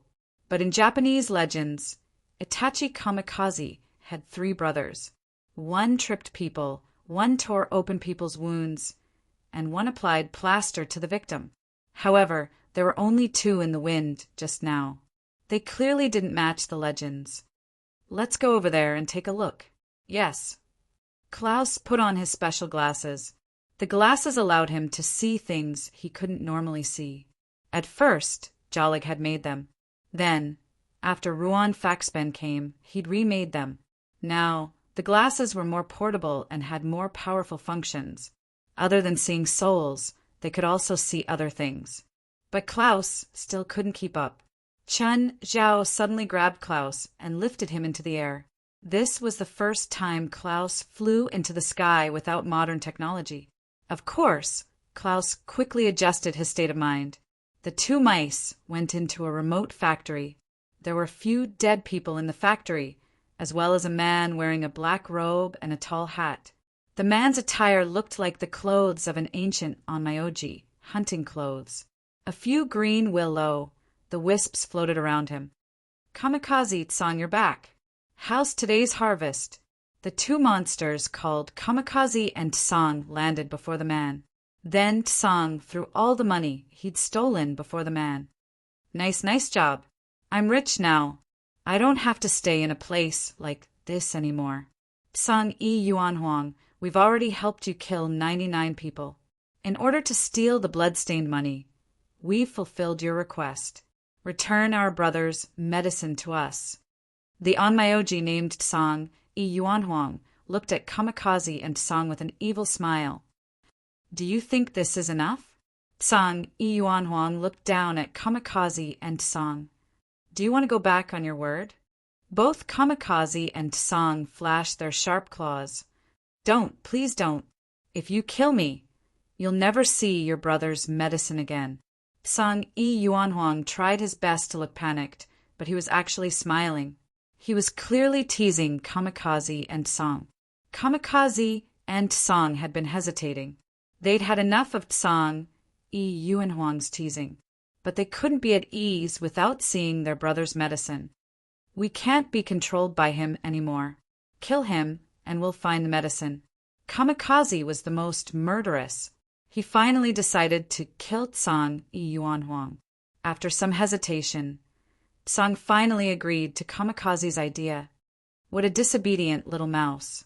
Tsang Yi Yuanhuang's lips curled up slightly in disdain. Obviously, he didn't think much of the two rats. Chapter 1714. Chun Zhao and Klaus hid in the dark to watch the show. Chun Zhao took out his phone and typed Tsang Yi Yuanhuang in the search bar. The person who jumped out was a Dao venerate of the central government during the Henggu Heavenly Emperor Huang dynasty. He was a third-rank imperial astronomer of the Japanese imperial court. Later on, he was imprisoned by the Heavenly Emperor due to rumors that a disaster was about to befall the Pingan capital. Rumor has it that he committed suicide in prison.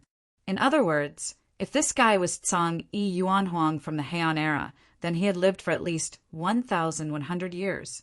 Tsang Yi and Yuanhuang were facing off against Lian and Tsang. A battle could break out at any time. Suddenly, Tsang Yi Yuanhuang shouted, "Scoundrel, come out." Just as Klaus was about to stand up, Qin Zhao pushed him back down. He shook his head at Klaus. At this moment, two people jumped out from the opposite roof. Chiyokori and Sakurako Kurosaki appeared. Tsang Yi Yuanhuang whistled. If I knew that two beautiful ladies would come tonight, I would definitely clean this place up. The ghost fire around Tsang Yi Yuanhuang whistled and landed on the surrounding corpses. The corpses suddenly burst into green flames. You are the green-faced divine master? Sakurako was also wrapped up tightly this time. He wore a ghost mask and carried 4 short swords on his back. Tsang Yi Zhenhuang frowned and said unhappily, "Is it about Tamamo no Me again? How annoying. I have nothing to do with him anymore. You don't have to look for me. Besides, I haven't used the title Green-Faced Divine Master for 1,000 years. Tamamo, no Me's lackey, do you think you can get away with this kind of sweet talk?" Chiyokori said disdainfully. Tsang Yi Zhenhuang narrowed his eyes at Chiyokori and said in a sinister tone, "Brat, do you know how powerful Onmyoji can become in 1,000 years? Traitor of the Yin-Yang Dao, no matter how strong you are, you will never be able to escape from the restraints of Yin-Yang. Idiots who are obsessed with Taoism." Suddenly, Lian and Tsang attacked Tsang Yi Yuanhuang at the same time. The two demons transformed into a gust of wind, and a tearing sound could be heard in the air. Little rat. Tsang Yi Yuanhuang spread his sleeves, which suddenly expanded. It was like the legendary heaven and earth in the sleeve, constantly sucking in the wind. In the blink of an eye, the gale had calmed down, and Tsang and Sickle both fell out from the calm gale. All of their abilities were closely related to the wind. They could create strong winds, and they could also control strong winds. However, if they lost the gale, all of their abilities would become meaningless. At this moment, Chiyokori also attacked. 2 giant ghosts appeared behind Chiyokori, Green Ghost and Crimson Ghost. Green Ghost wielded a mace, while Crimson Ghost wielded a demon-headed blade in each hand. Qinggue and Qi-Gue attacked Tsang Yi Yuanhuang at the same time. Tsang Yi Yuanhuang's sleeves were aimed at Green Ghost and Crimson Ghost. The gale that he had sucked in earlier was released directly at the 2 ghosts. Crash! The 2 gigantic ghosts were blown away. Heaven and earth, light of Tao! Sakurako muttered an incantation. Gods of the 4 directions, grant me a body, come! So it's a little friend from the Yugue Xia family. Tsang Yi Zhenhuang looked at Sakurako and didn't interrupt her spell casting. Instead, he stood on the side and commented, Gods of the 4 directions? He's just a partial god. Even if you invite his true body here, he might not be able to defeat me. In Japanese mythology, the gods of the four directions were actually similar to China's city god, earth god, or mountain god. They were gods that were born in a certain region. Although they were called gods, they were actually no different from demons. They had divinity, but they weren't as powerful as gods. Even some demons could bully them. Don't forget, this is Tokyo. Sakurako's eyes suddenly emitted a red light, and her aura surged. Japan had moved its capital several times, but Tokyo only became the capital in recent times. Before Tokyo became the capital, China hired a feng shui master to search for dragons and break veins. They set up the four symbols formation to guard the fate of the country. The four symbols formation was the azure dragon, white tiger, vermilion bird, and black tortoise. Therefore, the gods of the four directions in Tokyo weren't ordinary earth gods or mountain gods, but four divine beasts. Each of the four divine beasts had boundless divine abilities, and they were countless times stronger than the gods of the four directions in other places. Sakurako was surrounded by divine fire. She spread her arms, and endless divine fire spread toward Sangye Yuanhuang. Red lotus. Within the divine flame, one beautiful red lotus after another blossomed. Sangye Yuanhuang cursed inwardly and tapped his foot on the ground. Yellow springs compared to Nara. A black spring appeared on the ground. The black spring spewed out black water pillars, directly extinguishing the divine fire. The beautiful red lotuses also withered. Suddenly, a charming laughter came from the factory. The laughter was filled with ethereal beauty. Even if one only heard the voice and couldn't see the person, they would still feel an indescribable charm. Red flowers bloomed from the black spring, gradually covering the entire factory. Even the walls and ceiling of the factory were covered by the red flowers. A naked woman with only a few red muslin wrapped around her was lazily lying on her side in the sea of red flowers. Whether it was Kama, Sora, Kwagi Sakurako, or Chiyokori, their eyes were filled with confusion. The flower of the other shore blooms, the yellow springs, nirvana. In the Buddhist scriptures, nirvana referred to the endless hell, never to be reincarnated. The spider lily was also the flower of hell in Buddhism. There was no shore on the other side, and the yellow springs bloomed. Even Klaus, who was hiding in the dark, was affected. Slap. Chen Zhao slapped Klaus's face. Ah. Klaus woke up instantly. Any more rats? Sangye Yuanhuang looked at where Chen Zhao and Klaus were hiding. Chen Zhao took out the demon knife, white-faced ghost, and instantly turned into a sword-wielding warrior. Then, Chen Zhao walked out in a dignified manner. White-faced ghost. Sangye Yuanhuang's body shook and his pupils constricted. As his emotions fluctuated, the yellow springs nirvana disintegrated. Sakurako and Chiyokori's expressions changed drastically. Sangye Yuanhuang wasn't someone they could deal with anymore. Now, there was another white-faced ghost. They'd just suffered from the white-faced ghost yesterday. They didn't expect him to appear again. The situation this time was clearly more dangerous than yesterday. Yesterday, Zhang Tianyi had saved them, but this time they weren't so lucky. However, Sangye Yuanhuang's expression was even worse than theirs. In his opinion, white-faced Gui Che's appearance here was undoubtedly to deal with him. Also, since the white-faced ghost was here, would the red-faced ghost king and the black-faced Rakshasa be far away? As one of the four generals under Tamamo no Mei, Sangye Yuanhuang didn't dare to say that he would definitely win against any of them.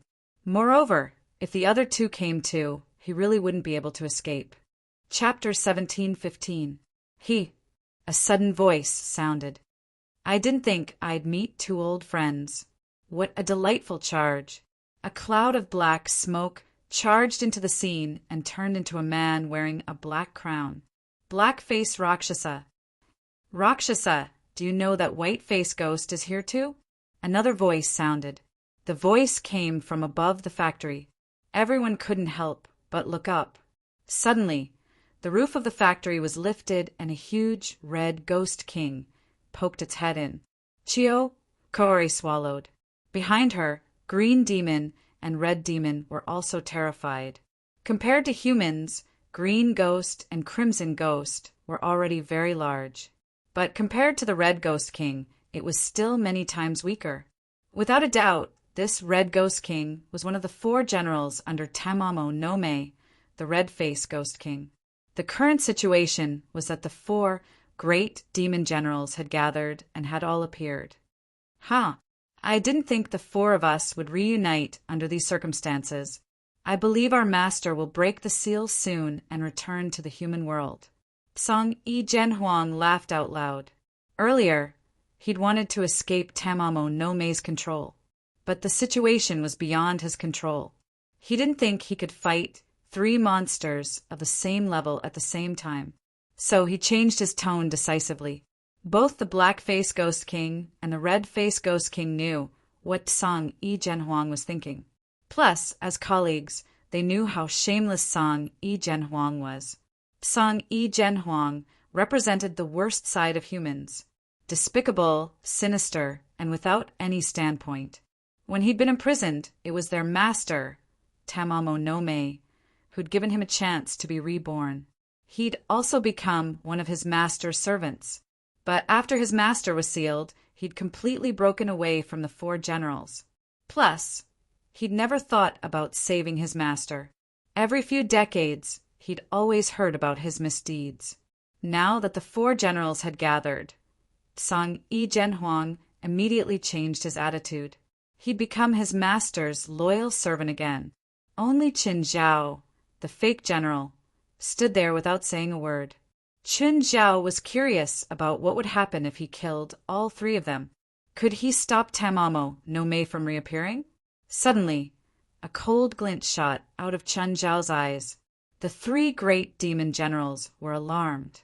What's this guy doing? Each of the 4 of them had a strange temperament. However, the most reclusive one would have to be White-Face Guiche. He never spoke, only killed. While they were still in shock, Qin Zhao had already made his move. An extremely fast saber light cut through the air. Song Yi Yuanhuang looked at his arm and chest sliding down. This. Song Yi Yuanhuang stared at his body in disbelief. But in the next instant, Song Yi Yuanhuang's body suddenly transformed into a human-shaped piece of paper that had been cut open. Song Yi Yuanhuang walked out unscathed. Damn it, this guy is crazy, he wants to kill me. Song Yi Yuanhuang roared furiously. Did you all see that? This guy wants to kill me. White-Face Ghost, stop messing around. The black-faced Rakshasa shouted. Just then, Qin Zhao charged at the black-faced demon. Damn it! The black-faced Rakshasa retreated hastily. But no matter how fast he was, he could not be faster than Qin Zhao. Although Qin Zhao was holding the demon knife, he didn't know any of White-Face Ghost's moves. It was just a show, but that didn't mean he didn't know how to fight, even if he had never fought with a katana. But who didn't know how to cut people with a sword? Qin Zhao slashed across the black-faced Raksasa's body. The black-faced Rakshasa hurriedly turned into a cloud of black smoke and floated away. Of course, even that didn't mean he was completely unharmed. Qin Zhao didn't like to fight against opponents who could turn into mist, but it didn't mean he couldn't do anything. In fact, the demon knife was effective against enemies who could turn into mist. Even without using immortal power, Qin Zhao could hurt the black-faced Rakshasa with the demon knife. Song Hua Ma, Chio Kaori, and Sakurako were all dumbfounded. What was going on? Why did White-Face Ghost turn against him? The black-faced Rakshasa gathered at another location. However, there was a ghastly scar on his chest. Damn it, White-Face Ghost, if you don't explain yourself, I won't go easy on you. The black-faced Rakshasa roared. Qin Zhao didn't say anything. If he did, he would be exposed. Just then, a giant hand descended from the sky, grabbing at Qin Zhao. The red-faced Ghost King attacked. He was more direct than the others. Hiss! Qin Zhao didn't plan to hold back. Anyway, Chen Zhao had made up his mind. He would leave all 4 of them. No, 3 of them. Roar! The red-faced Ghost King's arm was cut off. Blood splattered everywhere like rain. The Ghost King's blood was like gasoline, burning the moment it landed on the ground. Chen Zhao's body started burning too. But Chen Zhao didn't move, even if his body was on fire. Kill him! Kill him! He betrayed us. He betrayed Master. Chen Zhao didn't plan to stop. He charged up along the red-faced Ghost King's arm. He raised the knife, and the red-faced Ghost King suddenly stopped roaring. His movements stopped too, as if he was frozen in a movie. The scene became silent. Everyone looked at the red-faced Ghost King and Chen Zhao, who was on his shoulder in shock. Slowly, the red-faced Ghost King's neck and head separated. Chen Zhao might not be able to deal with Tsang Yi, Yuan Huang, and the black-faced Ghost King. But the red-faced Ghost King was the best opponent for Chen Zhao. The red-faced Ghost King's huge body fell down, collapsing a wall of the factory. Tsang Yi, Yuan Huang, and the black-faced Ghost King stared at Chen Zhao in shock. Aoi, Chiyokori, and Sakurako were all in disbelief. The 4 demon generals had killed each other, and the powerful red-faced Ghost King had been instantly killed by the white-faced ghost. Tsang Yi, Yuan Huang, and the black-faced Ghost King felt chills down their spines. What was going on? The 4 generals should be equal in strength. How could the white-faced Ghost King kill the red-faced Ghost King so easily? No, something's wrong. Tsang Yi's face was pale. He was different from the other 3 generals. He wasn't a pure demon. He was a half-human, half-demon, transformed by Tamamo no Me. Therefore, he still retained the habits of humans, and also retained some of the bad traits of humans. His way of thinking was more like a human's. He vaguely realized that there was something wrong with the white-faced Ghost King. But as for what exactly was wrong, he couldn't tell. The one in front of him was indeed the white-faced Ghost King. There was no fake. But where did this strange feeling come from? Tsang Yi looked at Chen Zhao. The moment he met Chen Zhao's gaze, he finally understood. The gaze wasn't cold as a knife. It was mockery, disdain, and murderous intent. Chapter 1716. The white-faced Oni wouldn't have such a look, because the white-faced Oni was the last of the 4 generals. It wasn't that he was the weakest, but that he was the last to appear. It was a demon blade made by Tamamo no Me herself with the help of the other 3 generals. Tsang Yi was also one of the participants. He understood the white-faced Oni. At least he thought so. The white-faced Oni was the most loyal to Tamamo no Me. He was an emotionless weapon. Any body controlled by the white-faced Oni would also be emotionless. However, Tsang Yi Yuan Huang saw the emotions in white mask Gui Che's eyes when he came into contact with it. At this moment, Tsang Yi panicked. He thought of a possibility. A person who could pick up the demon blade wasn't enslaved by the white-faced Oni. This meant that this person was more powerful than the white-faced Oni. He was stronger than any of them. Wait, the white-faced Oni. I'm on your side. I'll kill the black-faced Rakshasa with you. That way, we can completely break free from Tamamo no Me's control. What do you think? Tsang Yi Yuan Huang had once again displayed his most shameless side. Chen Zhao looked at Tsang Yi. He didn't waste any words. Tsang Yi's face darkened when he saw the blade coming. He used the paper man substitutes again. The paper men substitutes were very useful. They could avoid a fatal attack, but they couldn't be used limitlessly, not to mention the complicated production process and high price. Using the paper men substitutes required a large amount of mana and also the pain of each fatal attack. Chen Zhao was prepared for this. The moment Tsang Yi used the paper men substitutes, Chen Zhao locked onto Tsang Yi's real body.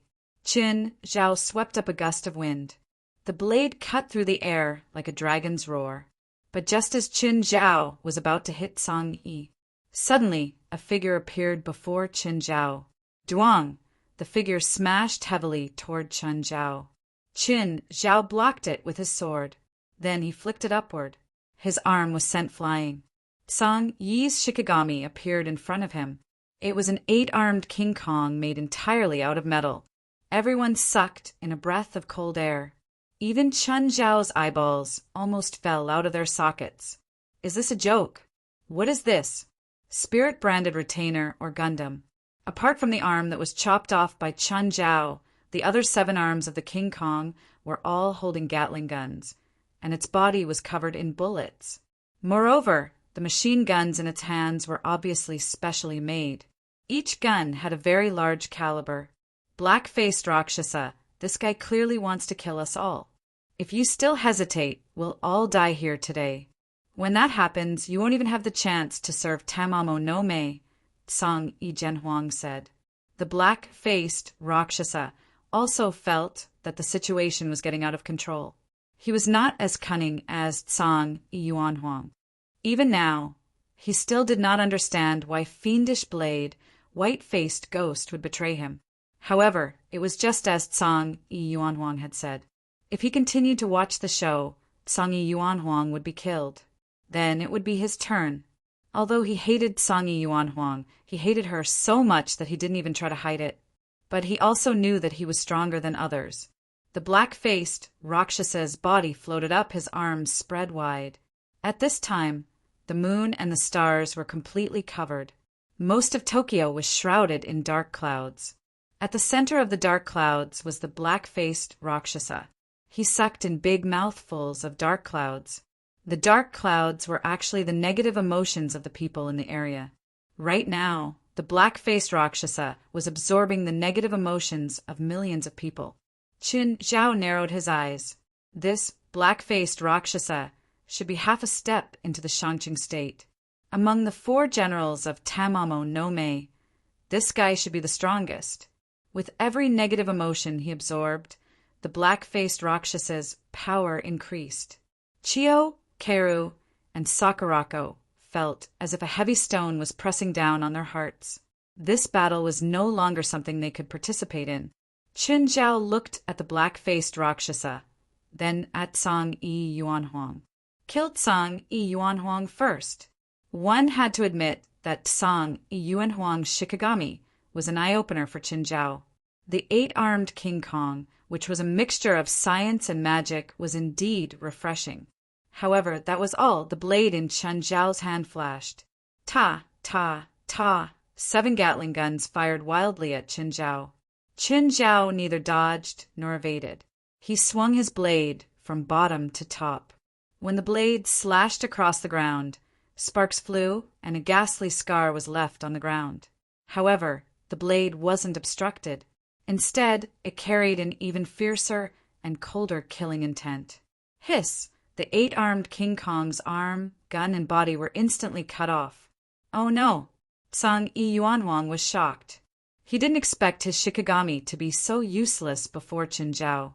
He'd thought that even if Chen Zhao faced an enemy much stronger than him, the 8 Gatling guns would still be a huge problem.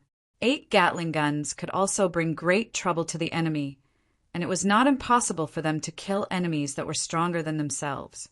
Moreover, the 8-armed King Kong's body was made of titanium alloy. It was almost indestructible. Alas, dreams were beautiful, but reality was cruel. Before Chen Zhao, the 8-armed King Kong couldn't unleash its combat power. Chen Zhao didn't stop. He continued slashing at Song Yi Yuanhuang. Substitute, seeing that Chen Zhao wasn't far away, Song Yi Yuanhuang could only activate the Paperman substitute again. But this time, Chen Zhao exploded with even greater speed.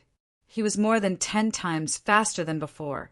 Before Song Yi Yuanhuang could activate the Paperman substitute, Chen Zhao had already slashed his neck. The demon blade in Chen Zhao's hand brushed through the air at high speed.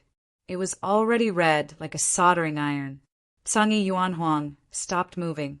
Her face was filled with shock and disbelief. You, who exactly are? Chen Zhao grabbed Song Yi Yuanhuang's head and lifted it up gently.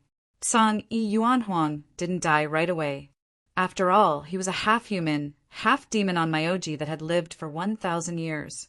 Most of his abilities were in staying alive. Guess. Chen Zhao didn't plan to tell Tsang Yuanhuang his identity. He planned to keep pretending to be the white-faced ghost.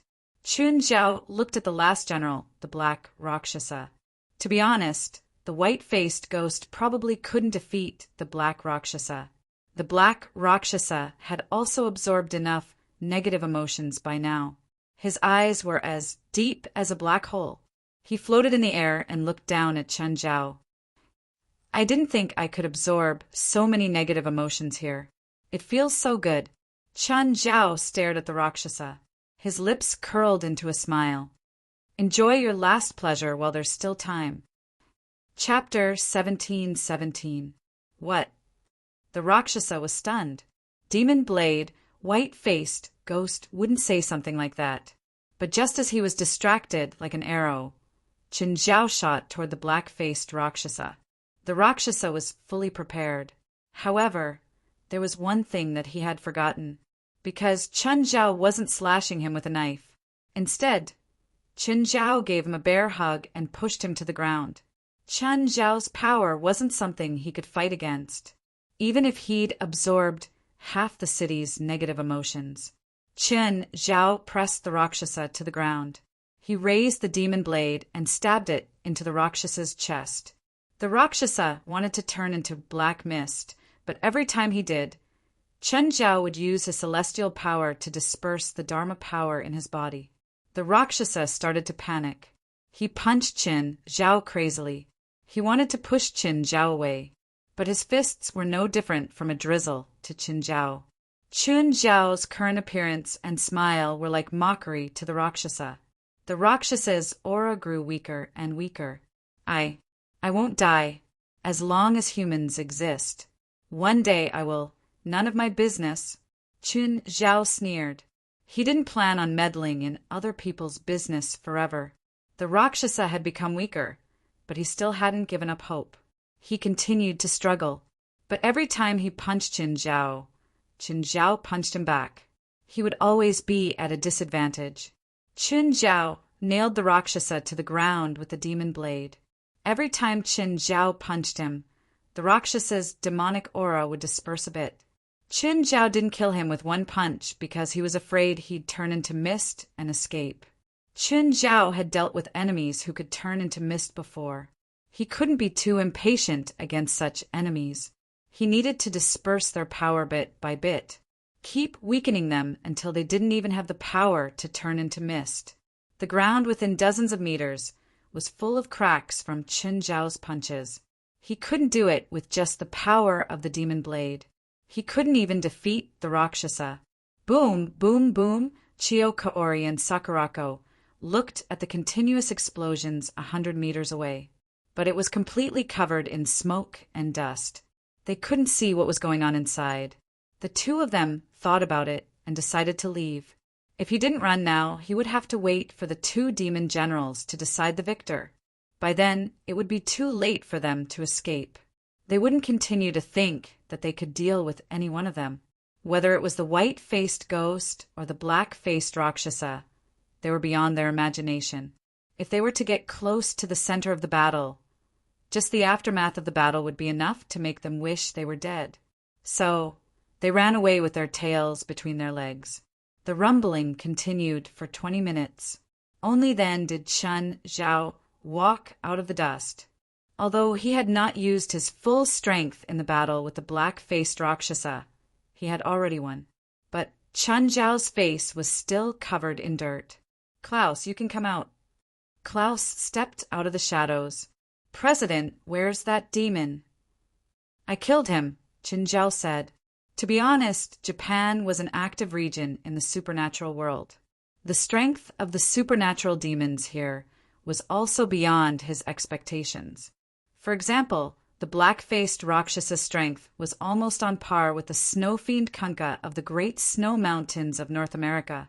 The black-faced Rakshasa was slightly weaker than Kanka, but the difference wasn't huge. The black-faced Rakshasa needed densely populated areas, while Kanka needed to be in areas covered in ice and snow. Their strength was greatly limited. However, once their conditions were met, they would become extremely powerful. The black-faced Rakshasa was a big demon in Japan, but not the strongest. Kunkka was already one of the strongest in North America. One could imagine how great the difference in power between the spiritual world in North America and the spiritual world in Japan was. Now, Chen Zhao had a chance to fight with the strongest demon in Japan. Chen Zhao couldn't help but guess that the Japanese's supernatural world was already so powerful. In that case, just how powerful would the Huaxia region's supernatural world be? And how powerful would the top Chinese supernatural world be? He had to find a chance to ask Zhang Tianyi, "President, can you fly me back?" No, the city is too eye-catching. This place was far from the city, but it was still densely populated. Their battle just now had already attracted attention. There were already police cars moving in their direction. If he really flew back to the hotel with Klaus, they would probably be monitored by the government. Just then, police sirens could be heard in the distance. The two spent an hour returning to the hotel. As soon as they entered, Qin Zhao and Klaus paused at the same time. "President, yeah, you noticed too, right? Is it those two rats?" Chen Zhao could only notice them because of the perception of the small world. But Klaus was different. He relied on his awareness and the few traces he had. This was his super battle awareness that he'd trained in countless battles. "Let's go upstairs first. Don't fight here. They can't hide from my senses. Song, are you sure the person with the demon knife is that man?" "Yes, my nose is very sensitive. It's at least 100 times better than yours. He won't kill us, right? We've killed many people." "I don't know, but he's our only chance." The two rats followed Qin Zhao and Klaus into the hotel. Using his scent, they found Chen Zhao's floor. "It's the room in front." The two rats snuck to the door. The door wasn't closed. Without thinking, they crawled into the room. But the moment they entered, the door was closed. Song and Sickle were dumbfounded. There were many people in the room, and almost all of them were foreigners. Everyone looked at Song and Sickle with evil intentions. "Rats? Rats?" Jerlin pointed at Song and Sickle in surprise. "Two big rats. Two big rats. Dad, I want big rats." Song and Sickle immediately wanted to escape. But the next moment, a large net fell over their heads. Song and Sickle were dragged to the center of the crowd. Song and Sickle hugged each other in fear. Trembling, Fei Lai glanced at Qin Zhao and whispered, "You can't keep rats in the house." Fei Lai liked small animals, but she couldn't like all of them. For example, she couldn't feel anything for the two rats. Gaia lifted the net and studied them closely. "Qin, do they have some disease?"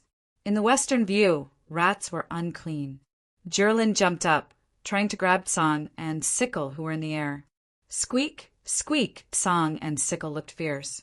Qin Zhao reached out and grabbed the two rats in the net. "You better keep your claws.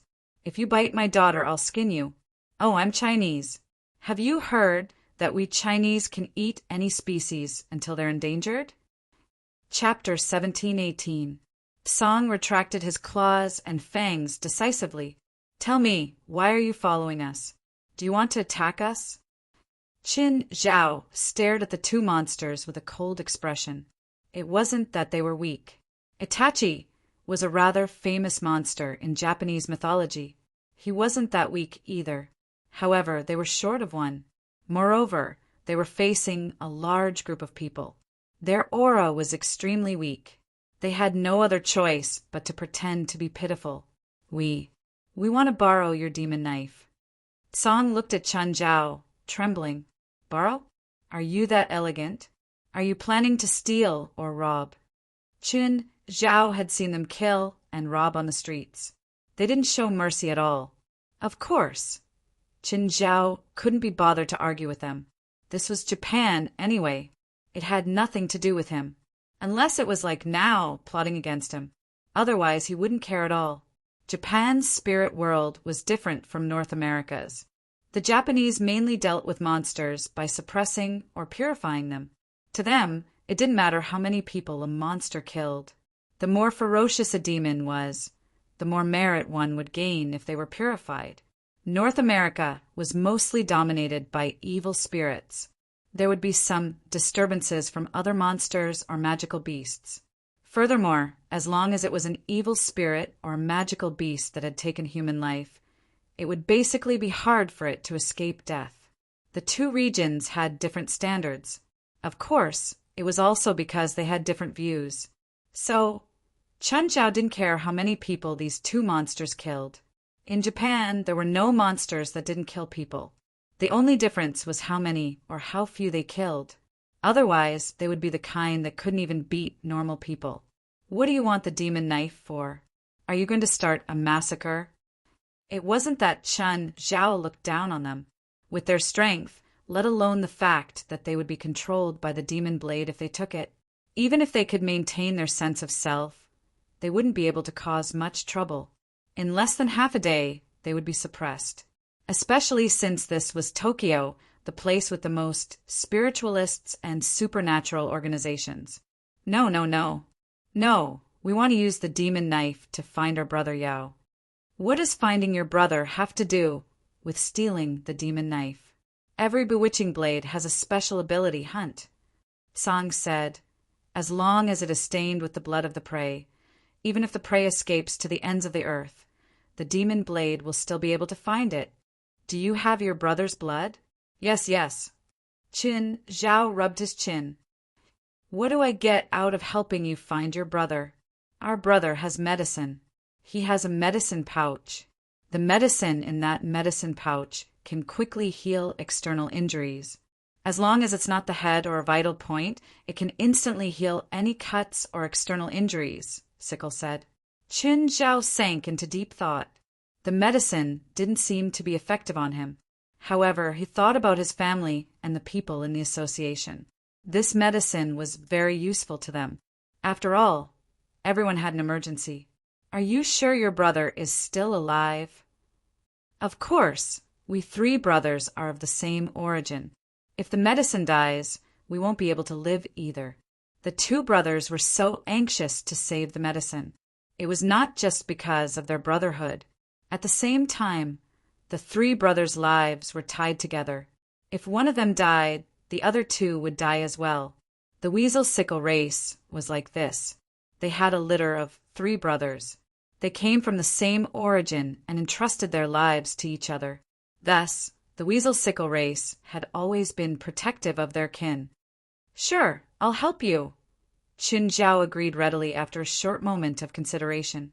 Just then, Portia pushed the door open and saw more than 20 people in the room. Chun Zhao also had 2 rats in his hands. Ah, rats, these guys are so boring. Gaia walked up and put her arm around Portia's shoulder.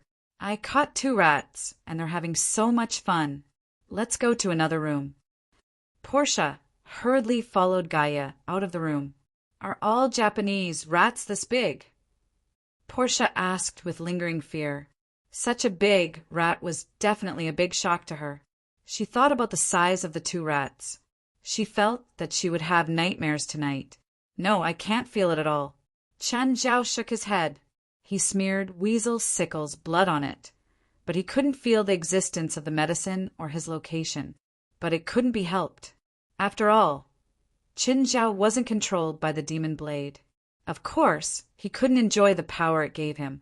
To Chun Zhao, the demon blade had no other use other than being sharper than regular weapons. Let me try, West said at that moment. West, the demon blade can control people. Are you sure? Chun Zhao looked at West hesitantly. He didn't want one of them to take such a risk to save a monster. President, I'm confident, West said. President, I can cast a soul light on West to protect his consciousness from being eroded, Moraz said. I have a soul pendant here, Ruan Faxben said. It can also prevent consciousness from being eroded. He was rather interested in this deal. He was mainly interested in the medicine pouch. If he got it, he could use it for research.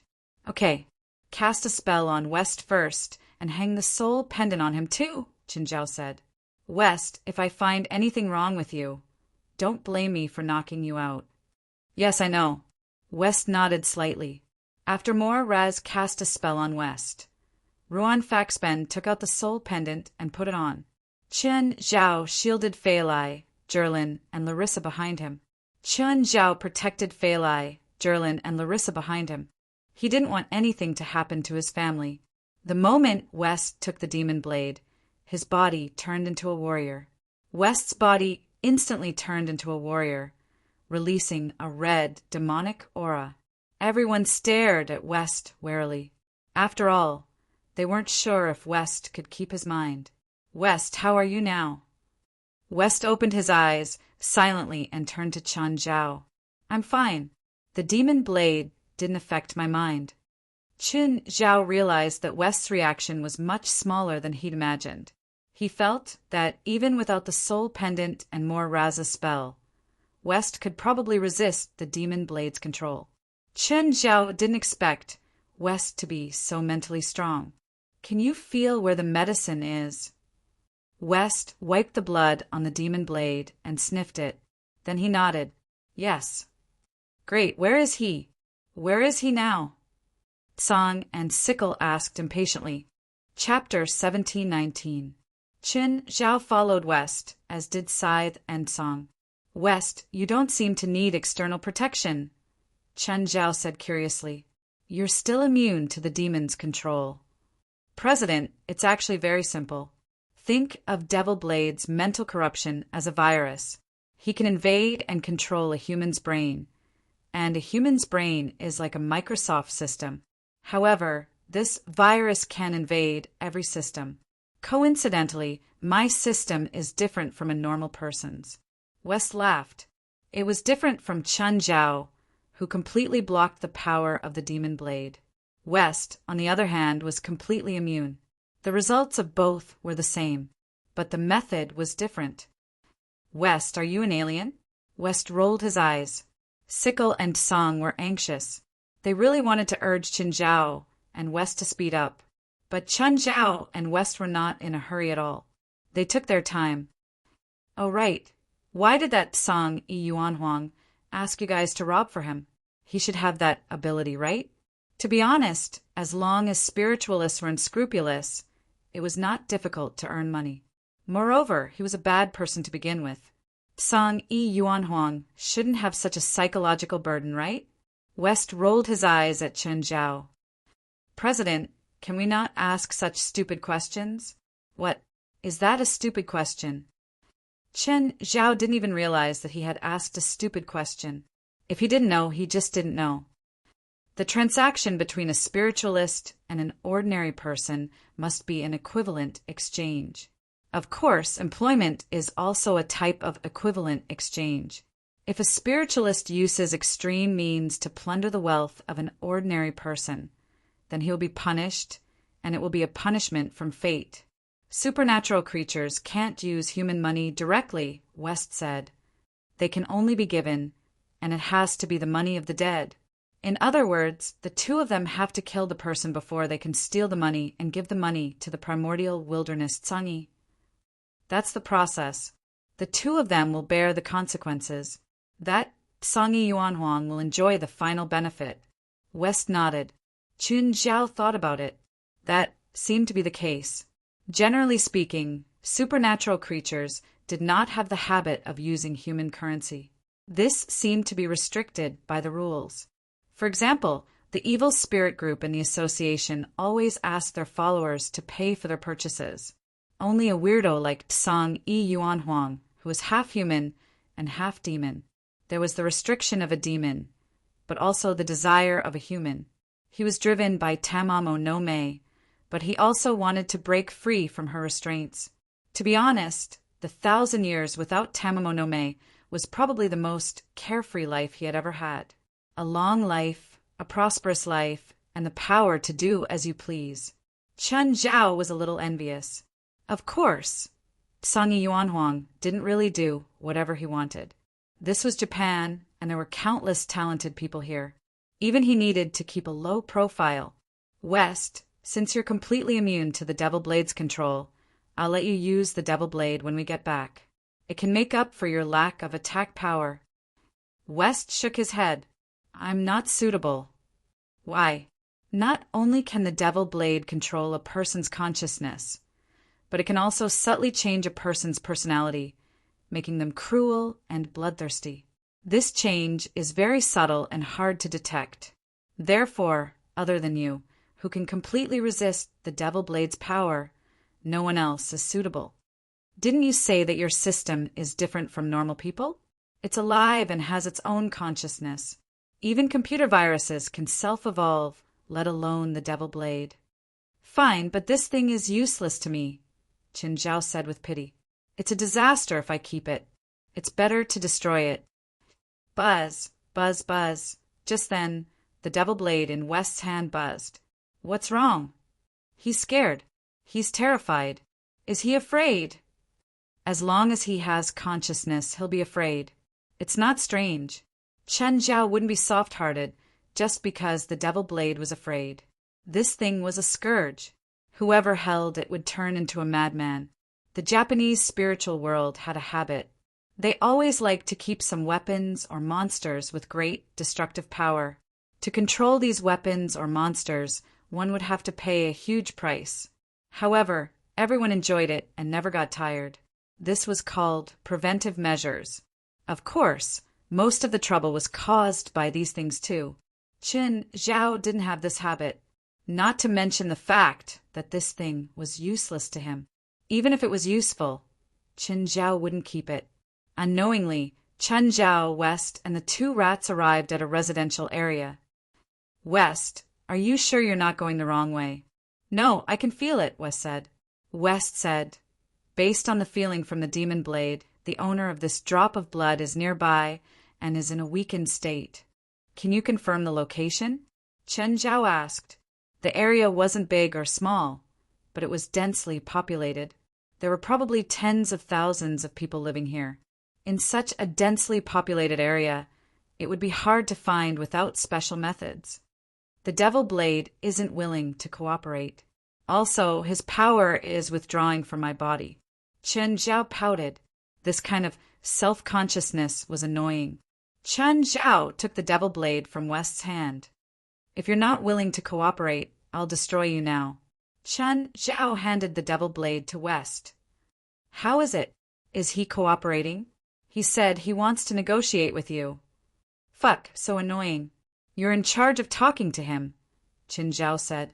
Fine. Holding the Devil Blade, West stood where he was, not moving at all. Sickle and Song were very anxious.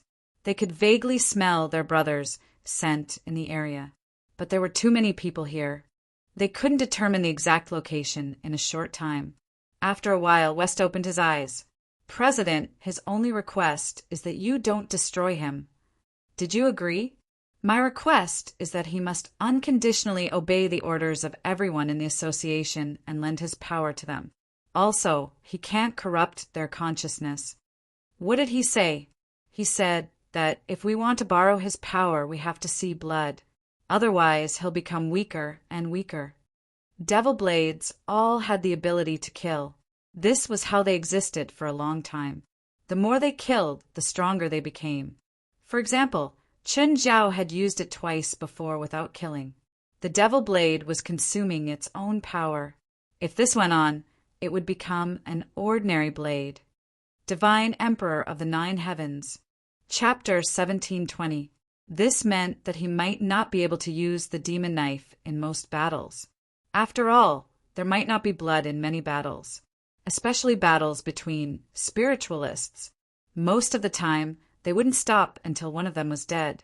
For example, Chen Zhao's few conflicts with the psionic ability team had all stopped at the right time.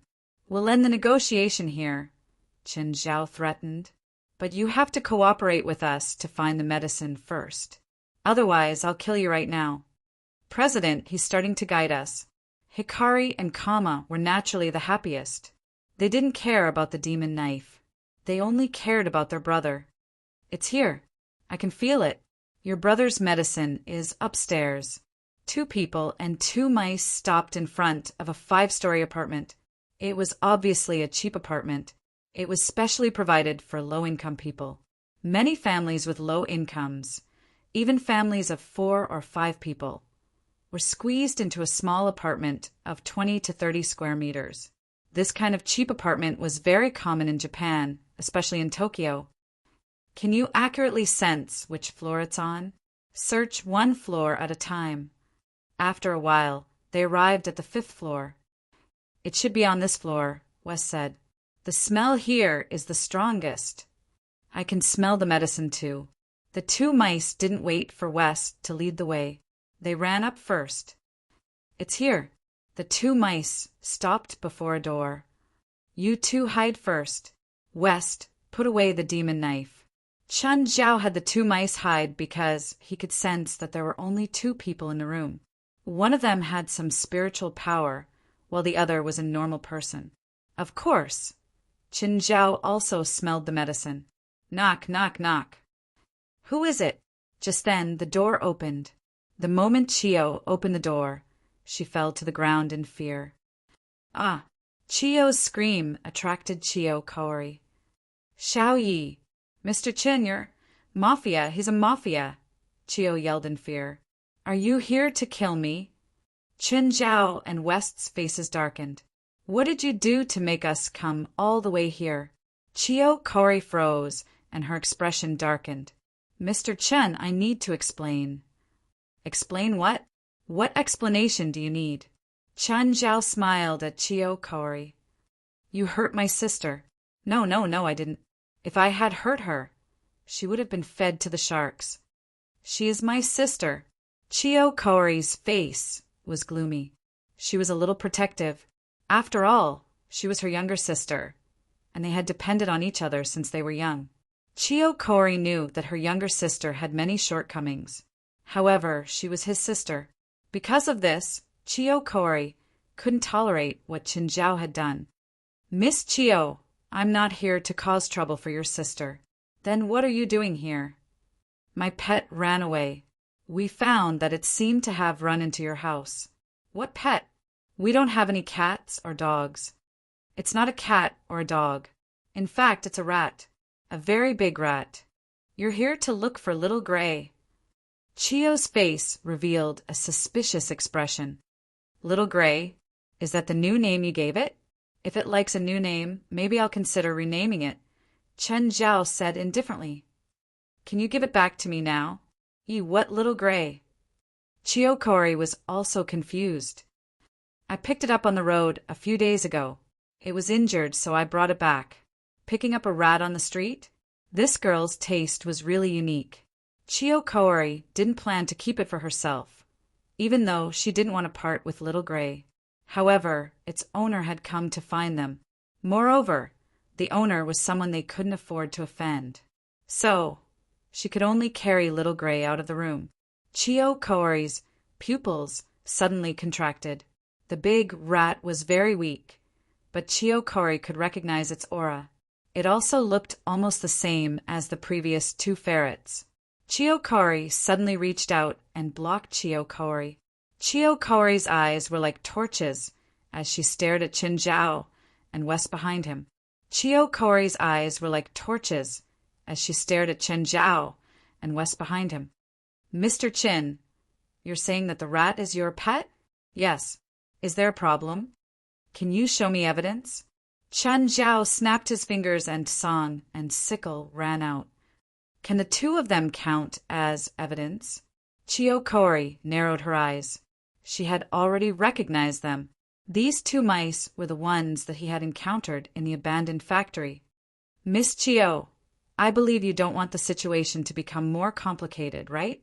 Give Little Gray back to me, and I'll leave. Chio Kaori's expression darkened. She'd appeared gentle and introverted before. In reality, the real Chio Kaori was an extremely proud person. I can take it away, but you have to at least give me the right to see you. Your sister is an ordinary person. Are you sure you want her to know your identity? Qin Zhao asked. You already knew my identity? Chio Kaori furrowed her brows. This wasn't a good feeling. She'd thought that she'd hidden it well. No one had ever been able to find out her identity before she took the initiative to reveal it. But Chen Zhao had clearly broken this norm. Chiyo Kori was confused. She couldn't understand the conversation between Chen Zhao and her sister. This man said that her sister wasn't an ordinary person. What did he mean? Or was it because her English was too poor and she misunderstood? Yes, I knew from the first day.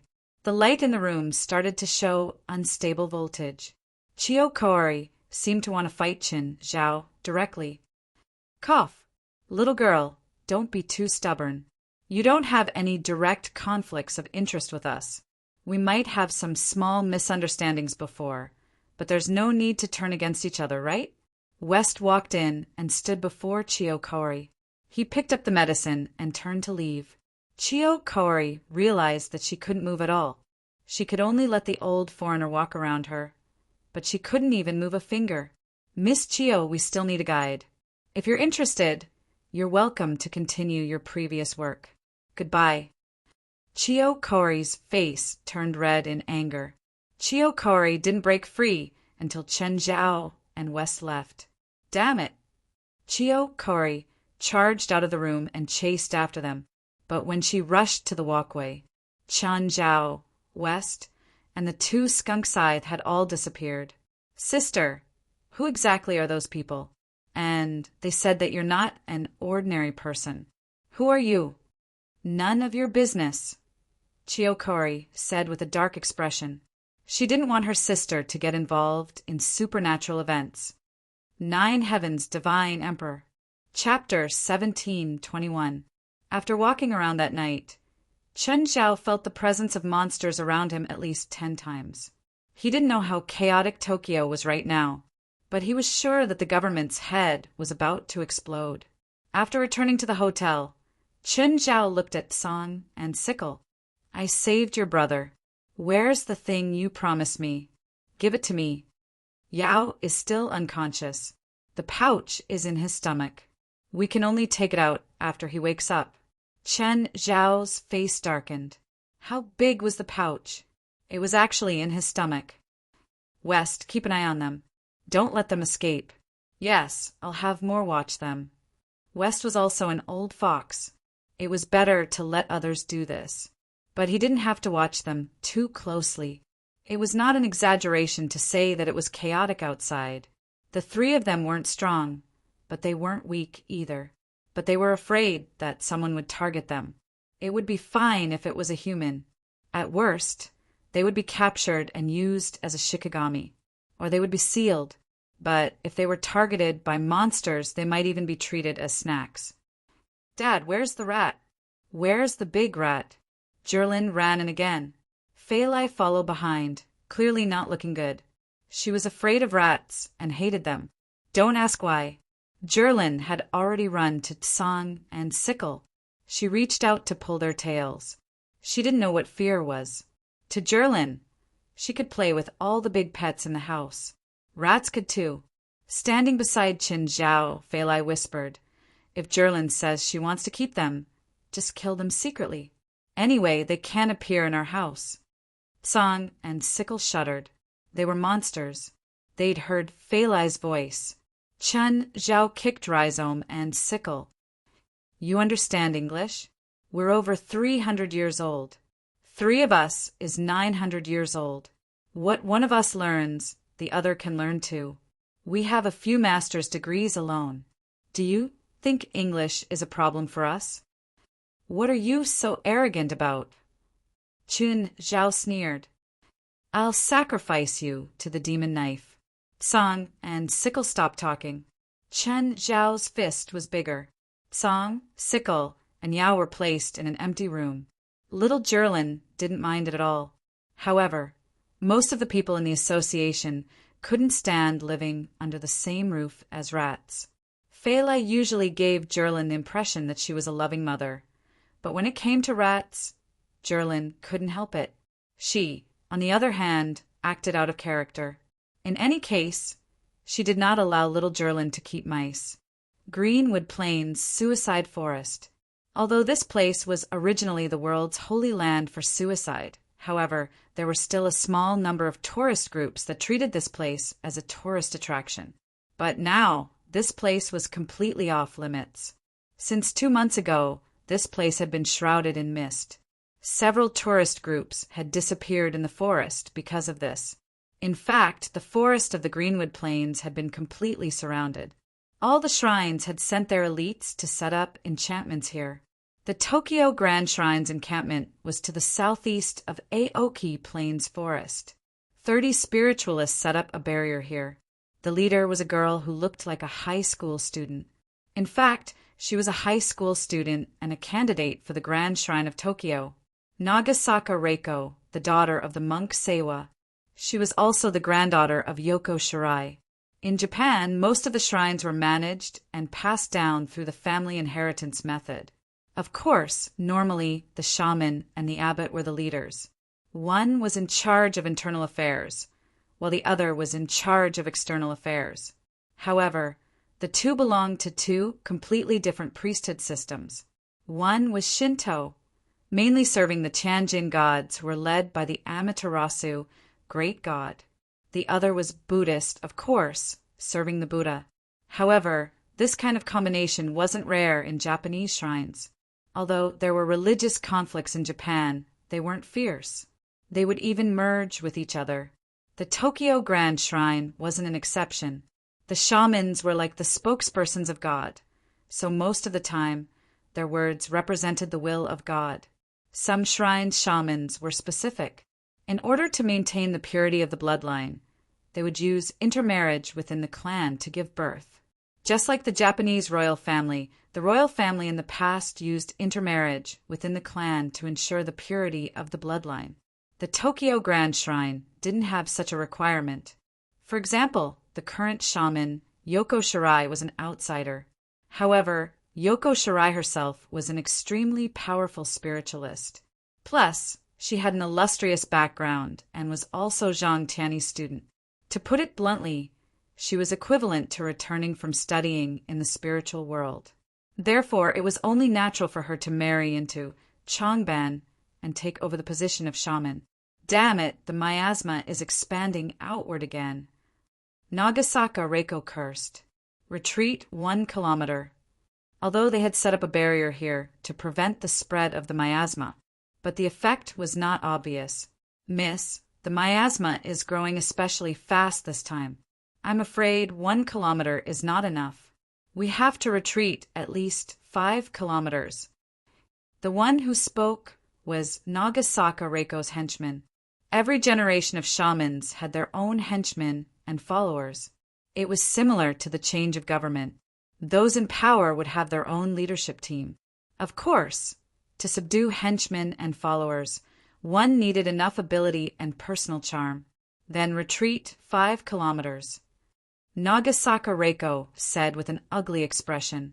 By the way, report the situation here to Grandma. At this moment, there was a sudden commotion in front of them. What's going on? A group of monsters wants to break through our line of defense and enter the miasma. Damn bastards, destroy them all for me. Nagasaka Reiko had a fiery temper, and she was in a depressed mood. Just like in human society, there was also worship among monsters. There were always some monsters who felt that the appearance of Tamamo no Mei could change the situation of monsters. Therefore, they couldn't wait to pledge their loyalty to her. This was not the first group of monsters. Before this, there were several groups of monsters who also had the same idea. At this moment, a bird monster in the sky rushed into the mist. Not long after the bird monster disappeared into the miasma, a miserable scream was heard. A bunch of idiots. Nagasaka Reiko said with a black face.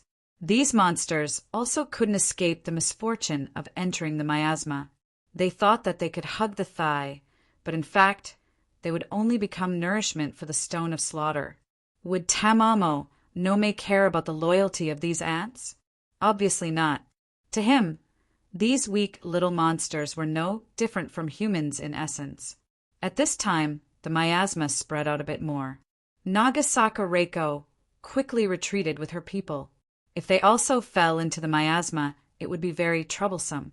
There was only one person who could freely enter and exit the miasma. Zhang Tianyi. 9 Heavens, Divine Emperor. Chapter 1722. Early in the morning. Chen Zhao did not expect Zhang Tianyi to come at this time. Chen Zhao. Zhang Tianyi looked at the sumptuous breakfast before him and his face darkened. Is this what you eat every day? More accurately, it's breakfast. Last night we found 3 corpses in the suburbs. They were all powerful monsters and confirmed to be 3 of Tamamo no Mei's 4 generals. Zhang Tianyi looked at Qin Zhao. You did it. Yes. Didn't you say that killing the 4 generals could stop Tamamo no Mei from appearing? They happened to be together. It was a rare opportunity, so I killed them. Qin Zhao asked, What? Is Tamamo no longer going to appear? You came all the way here to thank me? Zhang Tianyi smiled wryly. It's not that Tamamo no longer will appear, but that she'll be unsealed earlier. What? It didn't work? Qin Zhao asked. No, we all fell for it. Stopping the 4 generals can stop Tamamo no Mei from appearing, but it's actually Tamamo no Mei's scheme. I don't understand how this has anything to do with her. I didn't either, but the 3 generals you killed had remnants of Tamamo no Mei's demonic aura on them, and then they were born because of Tamamo no Mei. Tamamo no Mei left monster chi on them. Before she was sealed, she purposely said that their appearance would cause her to come out. That's not wrong, though. Zhang Tianyi bitterly smiled and shook his head. Because once they appear, the spirit realm will do everything in their power to hunt them down, and their demonic chi will return to Tamamo no Mei. Now that Tamamo no Mei is sealed in the Stone of Slaughter, the demonic chi has become masterless. It will attack the seal on the Stone of Slaughter from the outside, forcing the seal to collapse even faster. With both the inside and the outside working together, Tamamo no Mei will appear earlier. So you're here to denounce me for my crimes. Do you think I dare? Zhang Tianyi rolled his eyes. You're the main force this time. Are you prepared? When do you think Tamamo no Mei will appear? It won't be more than 3 days. As for the exact time, it's not up to us to decide. It's up to Tamamo no Mei to decide. She can come out whenever she wants. Let me ask you something, Qin Zhao said. What? Is this Tamamo related to the 9-tailed fox in China? I don't know. Zhang Tianyi thought that Qin Zhao was going to ask something. Rumor has it that Tamamo no Mei is a 9-tailed fox from China. She came to Japan to cause trouble. However, this was only a rumor. There was no concrete evidence. Also, it was rumored that Tamamo no Mei was a man. However, it seemed like even the Japanese could not prove it. This was because no matter where they were in Japan, 9-tailed fox or Tamamo no Mei would always appear as a woman. Furthermore, the 9-tailed fox was rumored to be the fox of Green Hill. It wasn't a mountain spirit or a wild monster. There were also wild foxes that became spirits, but they wouldn't grow more than 1 tail. There were only females in the Green Hill foxes, no males. If they wanted to continue the family line, they had to go out and find a man. Since Tamamo no Mei was a 9-tailed fox, she should have come from the Green Mountains. If that was the case, then Tamamo no Mei should have been a woman. No, more accurately, it should be a female. Of course. Chen Zhao was more interested in the legendary beauty's face. Just how beautiful was this peerless face? How much longer do you want to eat? Until I'm finished. Why? Do you want some too? Come with me to the forest of Greenwood Plains. Guard there. There's no rush, right? Once Tamamo no Mei comes out, we have to stop her immediately, Zhang Tianyi said frankly. I can't stop her, so you have to do it. Of course, this was also because he cherished his life. If he wanted to stop Tamamo no Mei, he might have to risk his life. It was better to let Chen Zhao take the lead. After all, Chen Zhao's strongest point was his thick skin. But my wife and kids are here. I'll watch for you. Zhang Tianyi felt a headache coming on. Fine, watch for me. But I'm telling you, if anything happens to my wife and kids, I'll tear down Dragon Tiger Mountain. Okay, I'll make sure your wife and kids are safe. With Zhang Tianyi's guarantee, Chen Zhao wasn't worried about anything happening to his wife and kids. As long as it wasn't a powerful demon like Tamamonome, nothing could threaten Feilai and the kids. But she doesn't need to come so early. The yang energy is so strong during the day. Tamamonome probably won't come out during the day. Boom! Just then, there was an earthquake on the ground. The tremor was very strong. In the tremor, Chen Zhao could clearly feel a strong demonic aura. Chen Zhao really wanted to slap himself. I jinxed it. It hasn't come out yet, and there's already such a terrifying demonic aura. No wonder it's a powerful demon.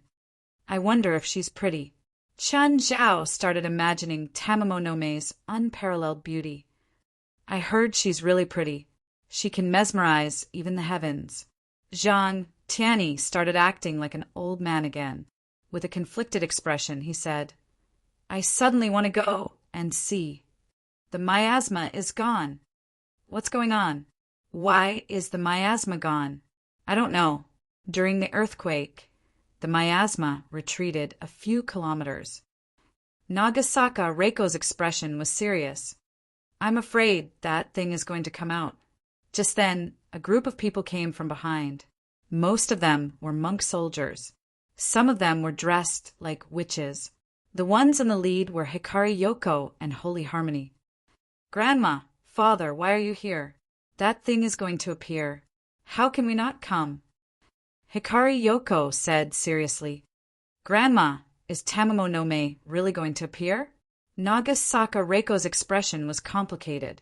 It was hard to tell whether it was excitement or fear. No matter how terrifying Tamamonome was, she was still a legendary existence. But now they were about to witness history, an existence that only existed in history and legends. At this moment, another strong earthquake occurred on the ground. On Mount Fuji in the distance, the snow on the top of the mountain caused the rocks to tumble down. Very soon it became a landslide. An even stronger demonic aura emanated from the forest of the Greenwood Plains. At the same time, the miasma shrunk again. However, in the area that had been covered by the miasma, the leaves had withered. There was no vitality at all. Another group of people came from behind, but they weren't from the shrine. They weren't even Japanese. Instead, they were spiritualists from other countries. There were quite a few of them too. Judging from their skin and hair color, they could form a United Nations. Ms. Yoko, hello. One of the older priests walked over. He seemed to know Hikari Yoko. Father Oker, you're here, Hikari Yoko called out in surprise and joy. Although this place isn't illuminated by the Lord's light, the lambs here also enjoy the Lord's glory. They can't be blasphemed by evil. Father Oker's words sounded more like a missionary. Those who didn't know might even think that he was a devout priest. In truth, Father Oker had already been expelled from the headquarters due to his presumptuous contact with heretical magic. 9 Heavens God Emperor. Chapter 17:23. Although the Church was also one of the 3 major religions in this world, they were more resistant to foreign religions. They felt that other religions were all heresy and that other gods were all evil gods. Father Oker was, of course, a staunch shepherd of the Lord. However, he felt that the magic or spells of other religions had their merits. Simply put, Father Oker was a believer of God, but not a believer of the Church. When it came to upholding justice, he was almost impeccable. For example, this time, the seal on the Japanese rock of slaughter had loosened. He directly brought people to help. Although the Japanese spiritual world had already sent out a request for help to the entire world. But Father Oker came purely on his own accord. Not long after, another group of spiritualists arrived. This time, all of them had blonde hair and blue eyes.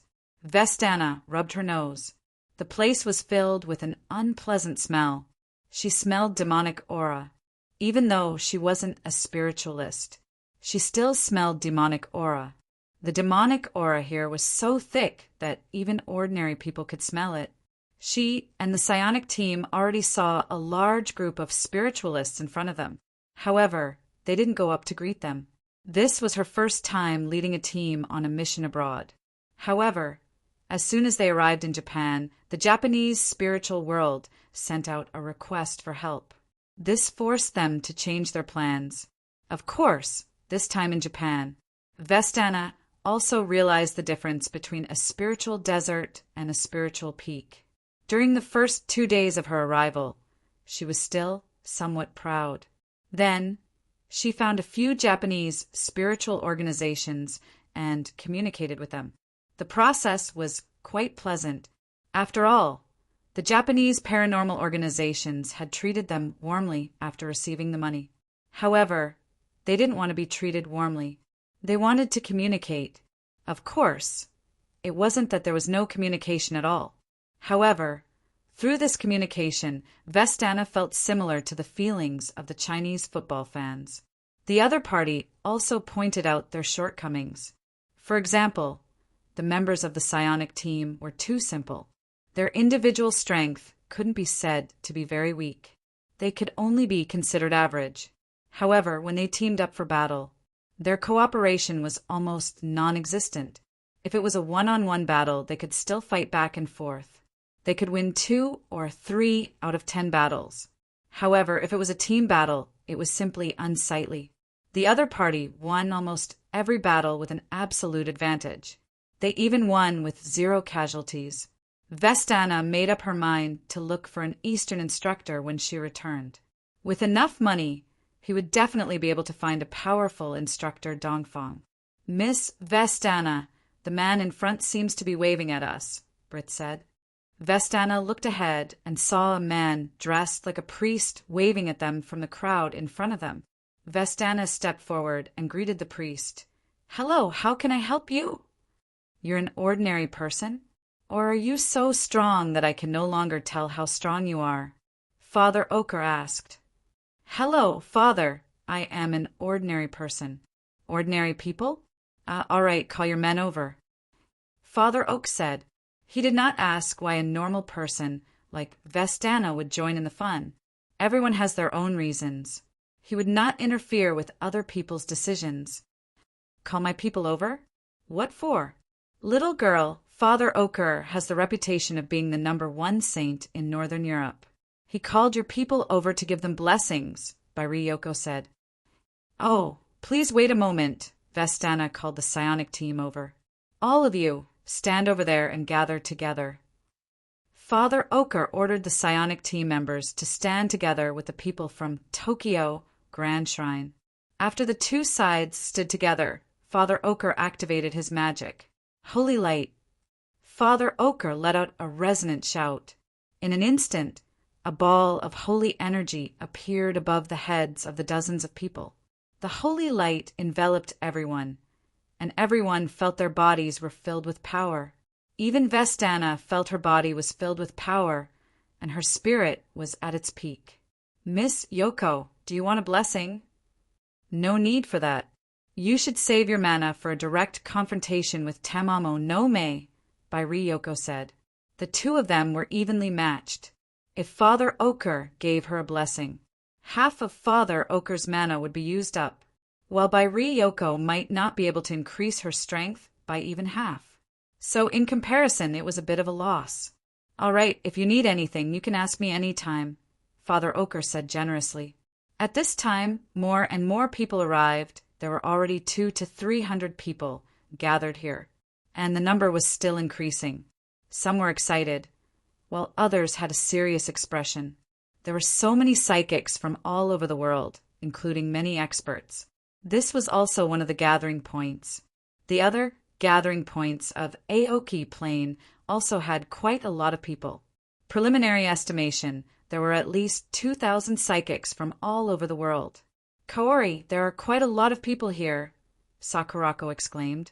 This place was like a huge and noisy market, with people coming and going. Ishino Murata kept swinging his left arm. His arm had already been reattached, and it was quickly healed using magic. But Ishino Murata was still not used to it. Little Devil Star was wiping 2 brand new katanas. Chiyo Kaori's expression was very heavy. There are so many people, Mitsuki Kishimoto said doubtfully. No matter how strong the 1,000-year fox spirit is, she can't win, right? Hard to say. Chiyo Kaori did not know how strong the legendary Tamamo no Mei was. But her spiritual retainer was telling her to run. Run. This was the first time Chiyo Kaori's spiritual retainer had lost its composure and panicked. In the past, she had also encountered strong enemies. But even the legendary monsters, her spiritual retainer had never retreated. As long as she needed it, it would always fight bravely for her. But this time, her spiritual retainer was not normal. Just how terrifying was the legendary Tamamo no Mei? She could actually scare her spiritual retainer like this. Oh, Miss Chiyo, you're here too. Chiyo Kaori heard an annoying voice. Turning around, she saw Chen Zhao walking over with his hands in his pockets. What are you doing here? Watching the show, Chen Zhao said matter-of-factly. Chiyo Kaori looked at him unkindly. Aren't you afraid of dying here? I won't die. Chen Zhao grinned. Kaori, is he your enemy? Do you need our help? Mitsuki Kishimoto asked in a low voice. 9 Heavens, Divine Emperor. Chapter 1724. Chiyo Kaori and her companions were all on the same side. Years of revolutionary friendship had made them trust each other. They were all pointing their guns at the same time. Therefore, Chen Zhao seemed a bit weak when facing the 5 of them. Are you sure you want to fight me here? That's not a smart choice. Chen Zhao looked at the 5 with an annoying smile. It doesn't take much effort to take care of you. Little Devil had already taken out a pair of katanas. Mr. Chin, do you need help? Westana walked over with her people. Of course. She wasn't here to help Chen Zhao.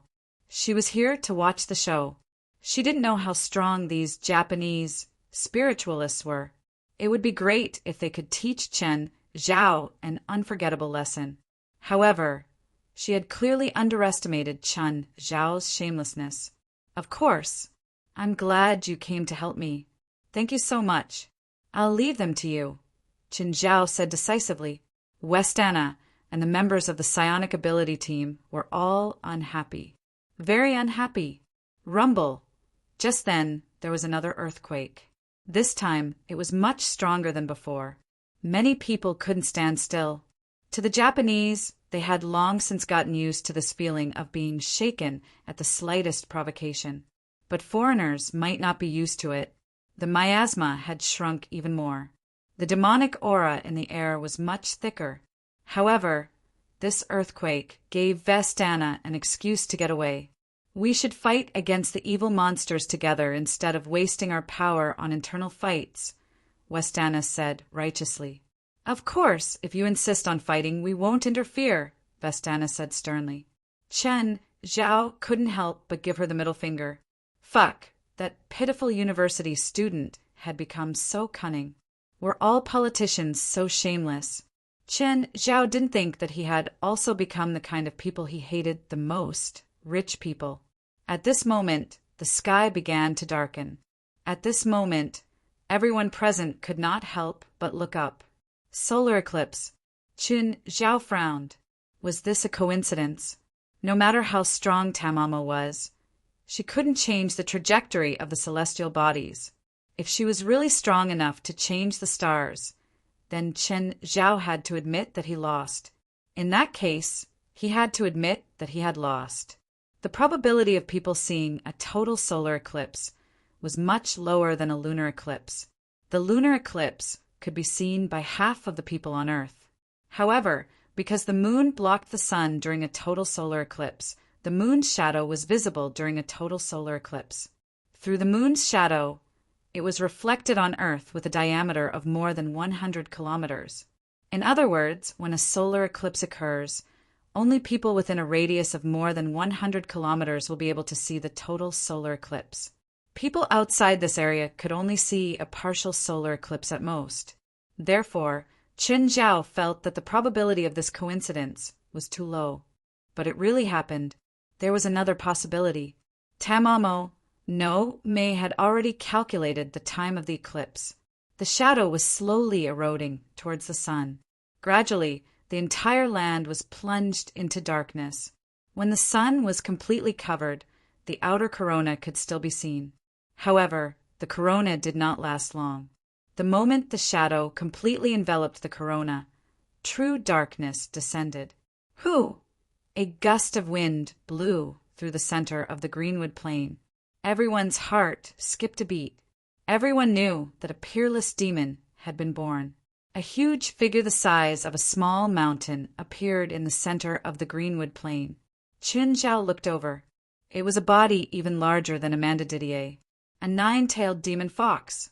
Boundless demonic aura spread out from the nine-tailed fox's body.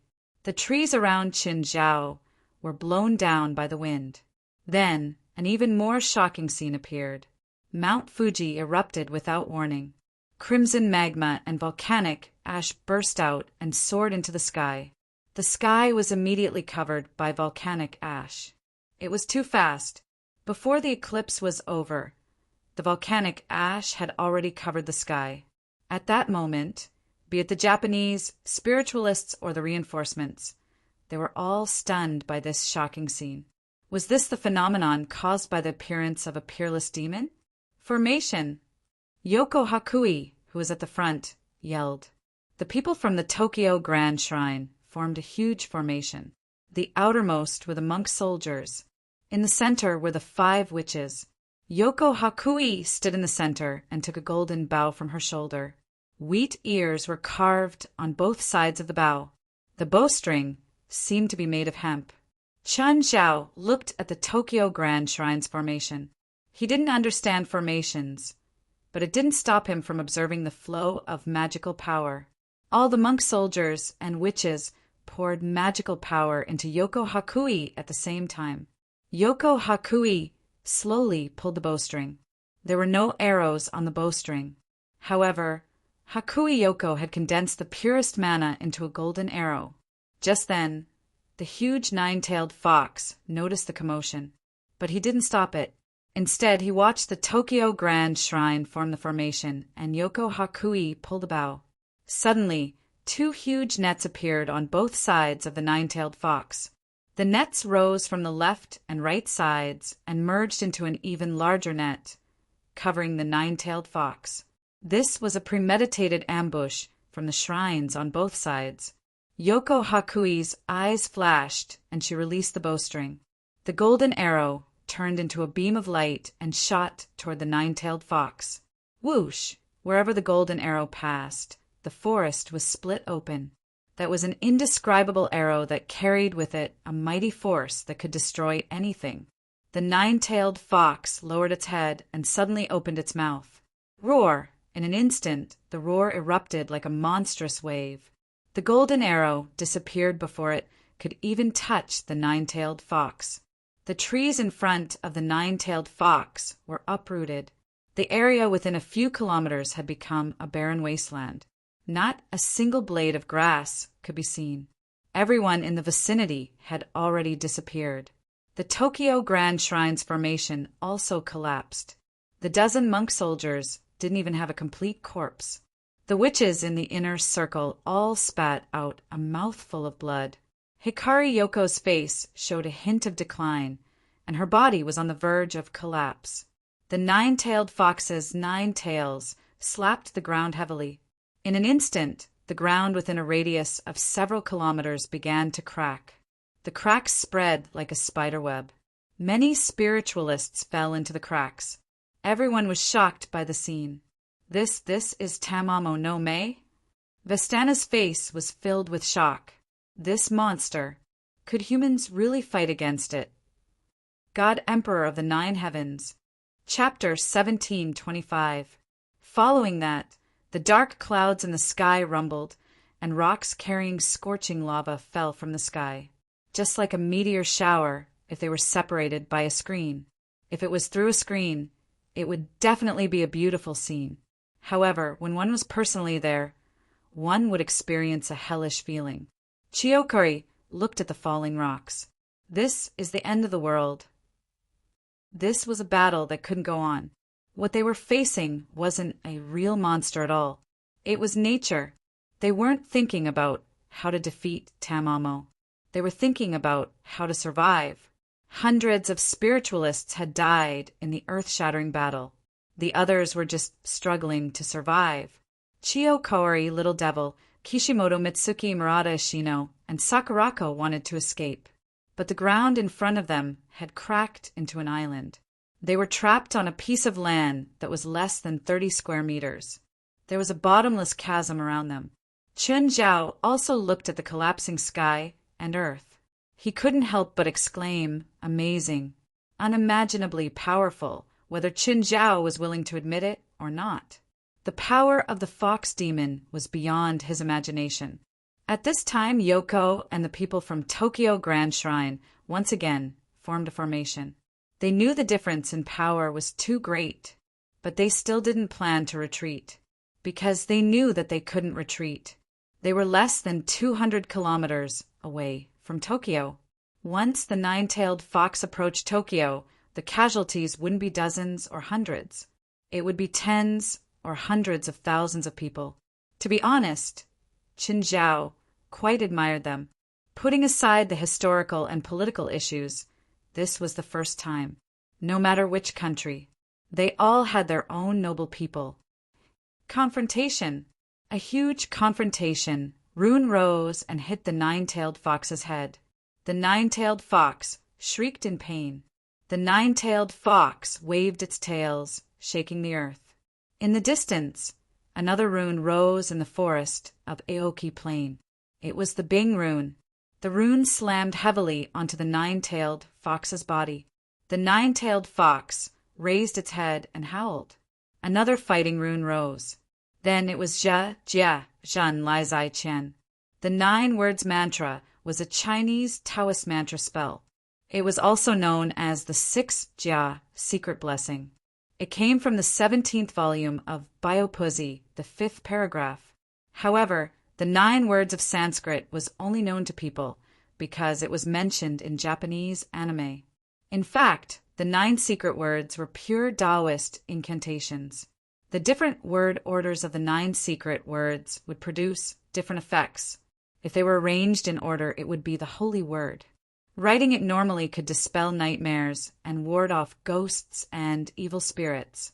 If he used his magic power and spiritual power, he would have the power to subdue demons.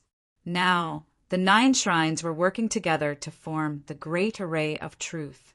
Its power could be said to be top-notch. The 9-tailed fox was slapped by the 9 words incantation, and in an instant it went berserk.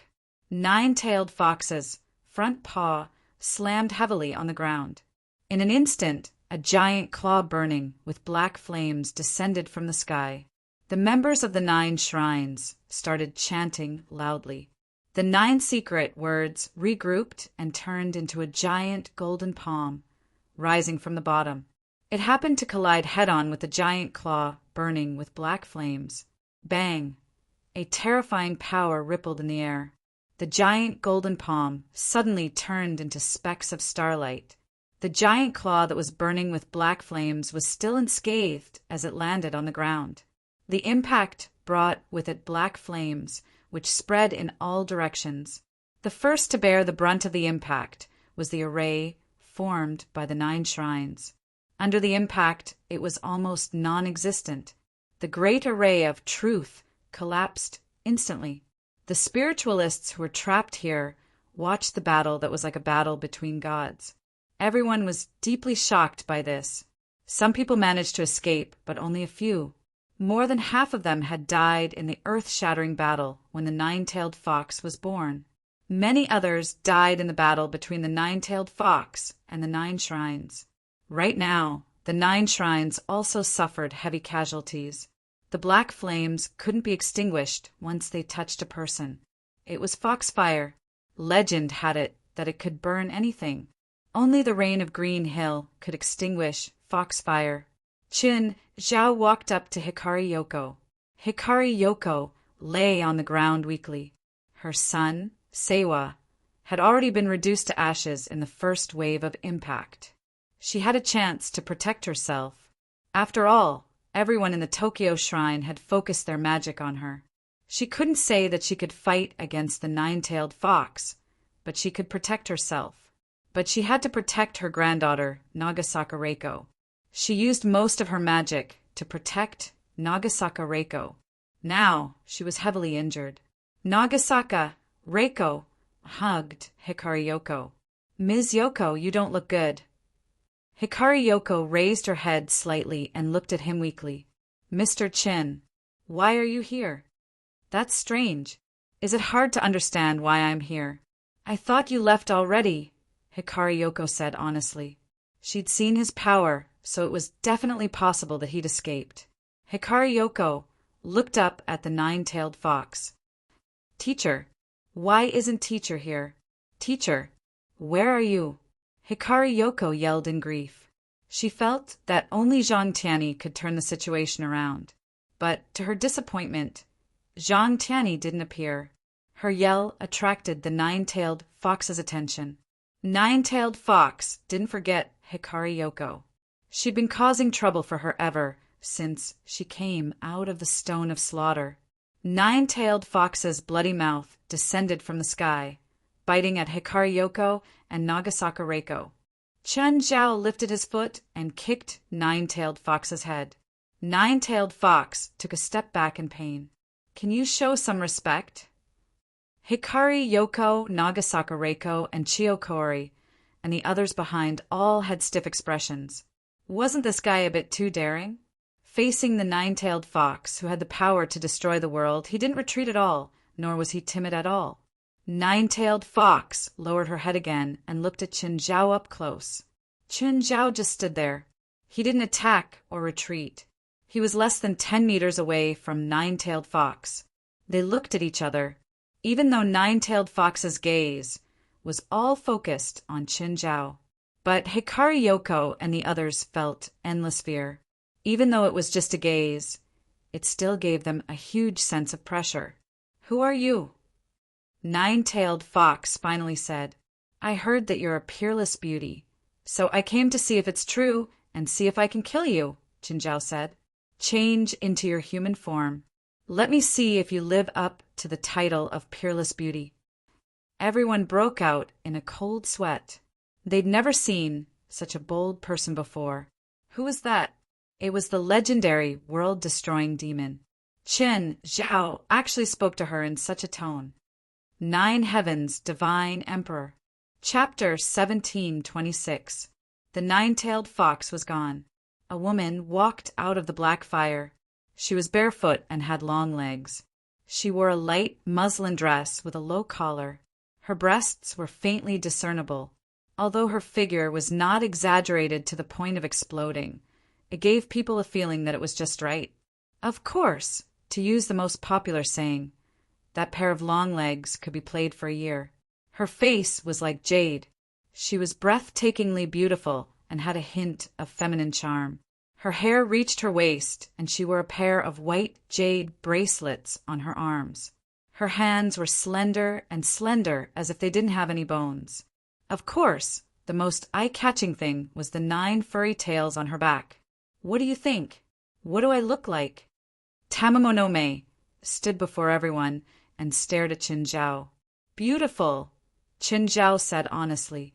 "But I guess people in your era never saw a beauty, so any woman can be called a peerless beauty." Tamamonome was indeed unbelievably beautiful, but it was an exaggeration to say that she was devastatingly beautiful. Besides, if she really had a devastatingly beautiful face, she would not have been sealed in the Stone of Slaughter in the end. Hearing Qin Zhao's words, Tamamonome's 9 tails curled up. Tamamonome's body floated up, breaking free from gravity. Her eyes glowed purple and her long hair moved without any wind. "Now you can die." One moment, she was as light as a breeze. The next moment, she was like a mountain crashing down. Everyone felt a boundless pressure. Qin Zhao twisted his neck. "That's right. Since you don't have a peerless beauty, let's fight for real now." "Mortal!" Tamamonome said softly and raised 2 fingers. A black flame swept across the ground. It shot up from Chen Zhao's feet and ignited his body. When everyone looked at Chen Zhao, they all thought that he would definitely die. However, Chen Zhao didn't seem to feel anything. Let's both show our true abilities. You show your real body, and I show my trump card. This is a meaningless test. Even if we fight until the end of time, we won't be able to decide the winner. I underestimated you, but if you want to force me to show my real body, let's see what you can do. Tamamonome didn't want to kill Chen Zhao because of his words. Definitely not. She just wanted to kill him. He just wanted to kill Chen Zhao. That was all. Ms. Yoko, you really should leave this place. Otherwise, I can't guarantee your safety. Hikari Yoko had long since lost all thoughts of running for her life. To her, not dying in battle here was a dereliction of duty on her part. Chen Zhao shook his head, seeing that she wasn't going to leave. Then her life and death had nothing to do with him. Chen Zhao's figure flashed and disappeared. The next moment, Chen Zhao grabbed one of Tamamonome's tails. However, Tamamonome's reaction was incomparably fast. She turned around and swiped with her claws. A piece of Chen Zhao's chest was torn off. In pain, Chen Zhao punched through Tamamonome's chest, grabbed her heart, and pulled it out. Tamamonome flew backward. Chen Zhao also took a few steps back. Tamamonome looked down at her empty chest and then at her heart in Chen Zhao's hand. Chen Zhao casually crushed the heart, muttering to himself, "What a freak!" His heart had been dug out, but he didn't show the slightest change in expression. Tamamonome licked the blood on her hand. The hole in her chest was closing up. Chen Zhao's chest was also healing. Hikari Yoko, Nagasaka Reiko, Chiokeru, and the others all stared at Chen Zhao, dumbfounded. What had just happened? Had that guy crushed Tamamonome's heart? He hadn't lost in that exchange? Tamamonome raised one arm high. She grabbed at the sky and then pulled it down.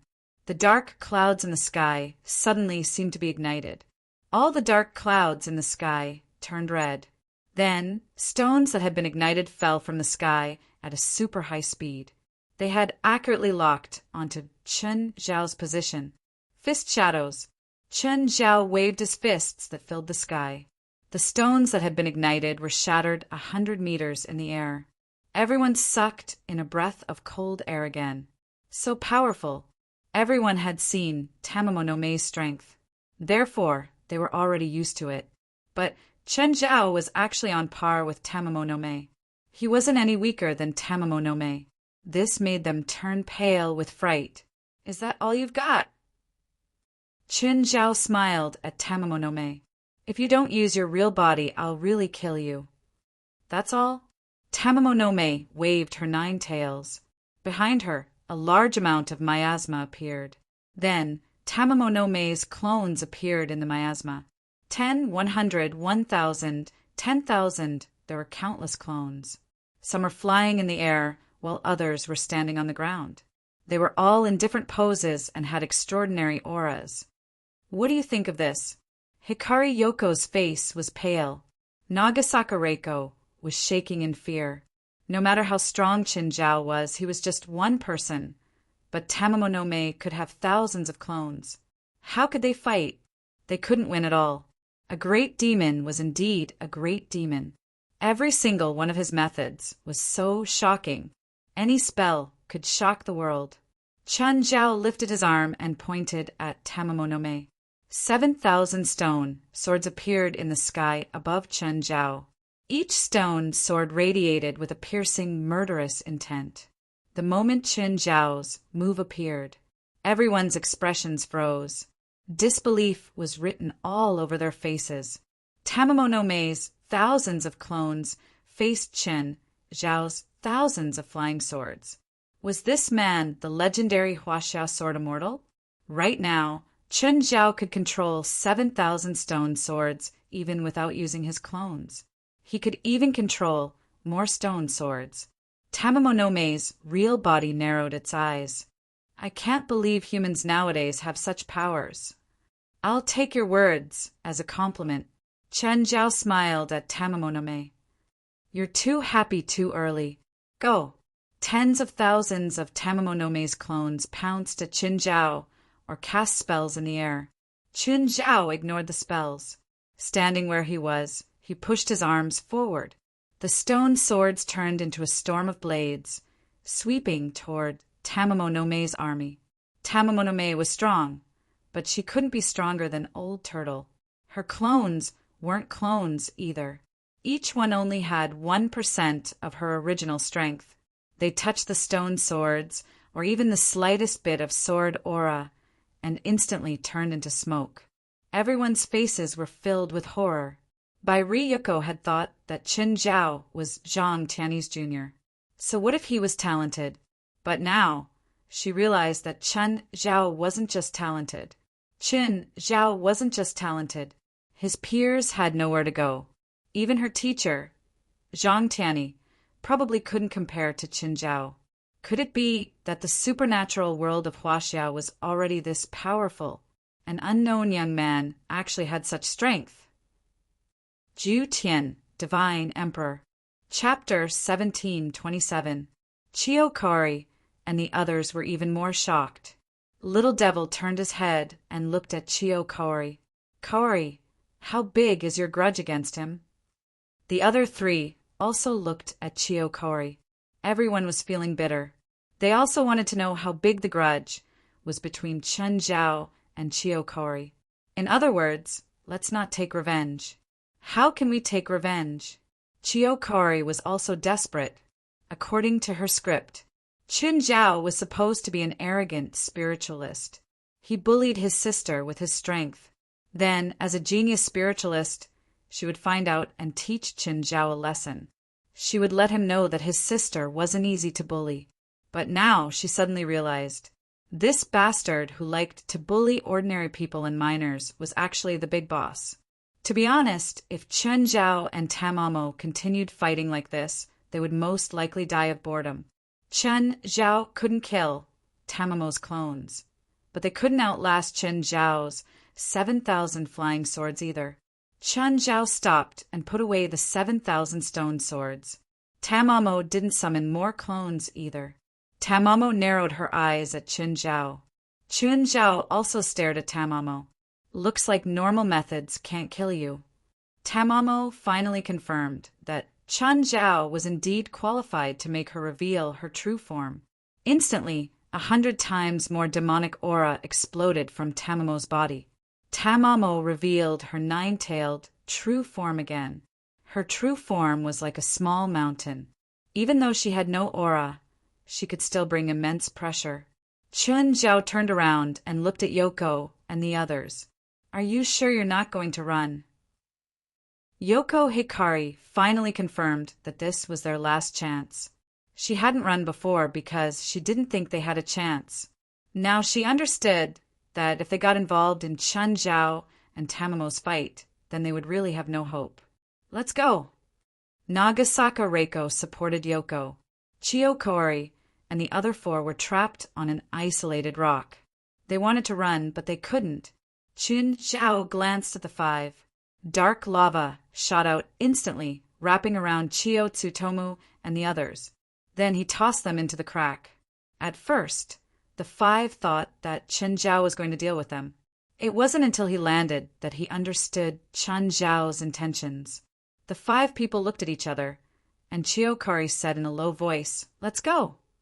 After a few steps, Chiyo Kaori looked back at Qin Zhao. "Don't die." Qin Zhao also floated up and looked at Tamamo no Mai, who had revealed her true form. Avatar. 10,000 techniques returned to one. Dark assimilation. Mighty miracle god. I have power. Qin Zhao had turned into a giant god. Is this your trump card? Tamamo no Mai looked at Chen Zhao. She didn't notice anything amiss. After all, Qin Zhao didn't change much apart from his body shape. His aura didn't grow any stronger. For existences of their level, the transformation of their bodies was nothing. The nine-tailed body suddenly spread open. At the same time, the dark clouds in the sky turned into a huge fox mouth and bit down at Qin Zhao. At this moment, Yoko and the others, who were already 2 kilometers away, felt a chill run down their spines when they saw the terrifying attack behind them. How terrifying! Could that person really be a match for that kind of peerless great demon? Suddenly, he felt a gust of wind behind him. Immediately, the fox mouth formed by the dark clouds was shaken and scattered. Qin Zhao threw a punch and tore a hole in the dark clouds in the sky. But he immediately changed directions and charged at the 9-tailed body at full speed. The yin and yang powers in his body circulated rapidly, bringing even more surging immortal power. 100 meters away from the 9-tailed body, Qin Zhao threw a punch. The punch wasn't green like before. Instead, it was as dazzling as a star, and the punch was as vast as the ocean. Danger! The 9-tailed body almost instinctively avoided the punch. The shadow of the fist swept past, like breaking dry weeds and smashing rotten wood. Everything that stood in its way disappeared in an instant. After charging more than 10 kilometers, the punch finally landed at the foot of Mount Fuji. The foot of Mount Fuji collapsed, leaving behind an eternal scar. The 9-tailed body looked back and couldn't help but gasp. Now, she was finally sure that the human before her was at the same level as her. No, in terms of combat ability, Qin Zhao was definitely above her. This time was different from last time. Last time, there were many people surrounding her, but none of them could truly match her. In the end, they just barely managed to seal her. But this time, the human before her could really kill her. Qin Zhao's attack missed. He approached the 9-tailed body and followed up with another punch. The 9-tailed body was hit solidly this time. The 9-tailed body's huge body was sent flying. Qin Zhao pressed forward again and threw a punch from above. Boom! The ground was shaking in the fierce battle between the human and the demon. Smoke had already filled the entire forest. Apart from Hakui, Yoko, and the others, no one knew what was happening in the dust. They could only feel the shock waves spreading out wave after wave. Some people couldn't dodge in time and were affected by the shock waves. In the end, there was nothing left of them. Hakui, Yoko, and the others had already escaped 20 kilometers away. Right now, they were standing on a road that had long been sealed, looking down at the forest of Aoki plains below. In the center of the forest, the battle was still going on. Every impact was shocking to the eyes. It wasn't like a battle humans should have at all. It was completely different from the battle they'd imagined. It was the ultimate manifestation of destruction. Mount Fuji was still showing the ultimate power of nature. The ground continued to shake, and volcanic ash continued to fall from the sky. He didn't know whether it was caused by the battle in the center of Aoki Plain or the eruption of Mount Fuji. The government couldn't intervene at all, unless they launch a nuclear bomb. But the center of the battlefield was at the foot of Mount Fuji. If the nuclear bomb hit Mount Fuji and caused Mount Fuji to go out of control, the situation would be even more troublesome. The only thing they could do now was to seal off the surrounding hundreds of kilometers and control public opinion. Fortunately, the sky was too dark because of the dark clouds. Therefore, it was almost impossible to know the exact situation outside of the Greenwood Plains. They also thought that the battle at the foot of Mount Fuji was between Zhang Tianyi and Demonic Fox. This made them even more reluctant to launch the nuclear bomb. Who was Zhang Tianyi? To put it bluntly, if they hurt Zhang Tianyi because of the nuclear bomb, then the consequences might not be any worse than the demon fox wreaking havoc. Therefore, they could only wait for the results. He was waiting for the battle between Zhang Tianyi and Tamamo no May to end. At the moment, the spiritualists who had escaped from the forest alive were only 1/10 or 2 of the original number. One could imagine how tragic the battle was. At the same time, it also showed how terrifying Tamamo no May was. Divine Emperor of the 9 Heavens. Chapter 1728. I'm starting to admire those who were able to seal you 1,000 years ago. They're really amazing. Qin Zhao sighed as he looked at the 9-tailed true form. Are you going to admit defeat now? The nine-tailed true body was panting. Chen Zhao's body was too tough. When Chen Zhao was in his normal state, she could even hurt him in her human form. However, after Chen Zhao used the mighty miracle god, Chen Zhao's body was almost indestructible. To be honest, Chen Zhao had a headache too, even if he could fight better than Tamamo no Mei. But he didn't have the power to absolutely surpass her. Therefore, it was impossible for him to kill her. There was another way, and that was to seal her. But what Chen Zhao lacked the most was seals. At this moment, a whistling sound came from the sky. Both Chen Zhao and Nine-Tailed looked up.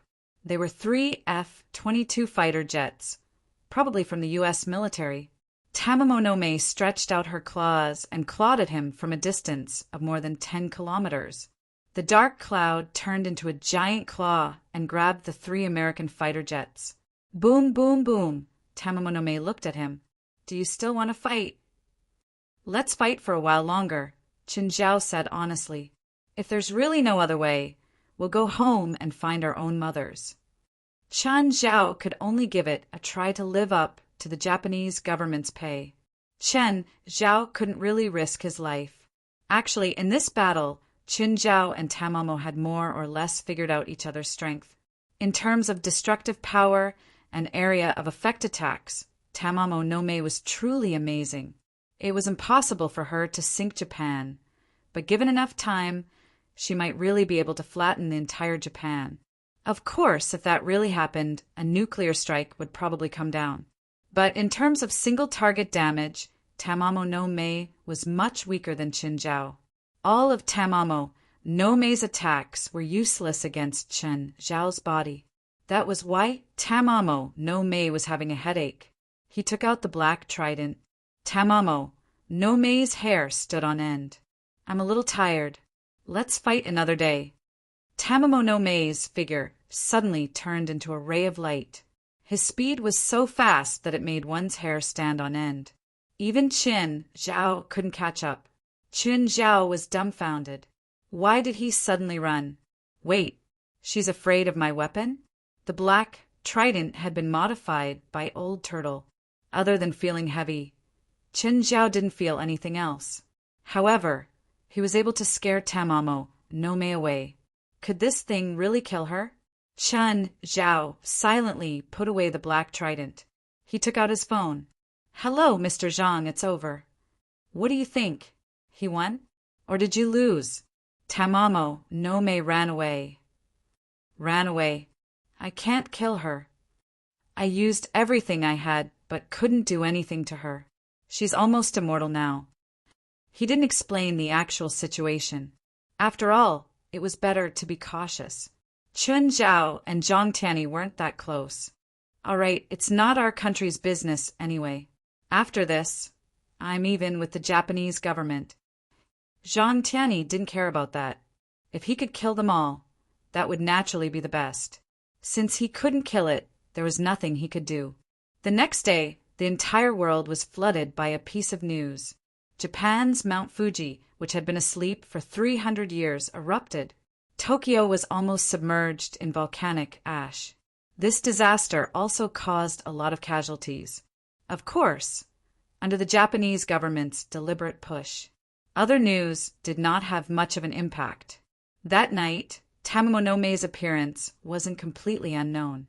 But in the end, under the joint efforts of the government and the supernatural world, things seemed to have calmed down a little. This time, the Japanese spirit world had suffered heavy losses. The 9 great shrines suffered the most casualties, and the spiritualists among the people also suffered great losses. However, this was an area where paranormal activity was active. It wasn't that there were a lot of spiritualists left, but that no matter how great the losses were, they could recover their vitality in a short period of time. This was the advantage of being in a supernatural region. The foundation was there, unless everyone was dead. Otherwise, he would be able to recover in a few years or even a decade. If they were in a supernatural desert like North America, if half of them died, half of the spiritualists would be gone. He might not be able to recover even after a few decades. However, Because of the eruption of Mount Fuji, the entire city of Tokyo is now closed.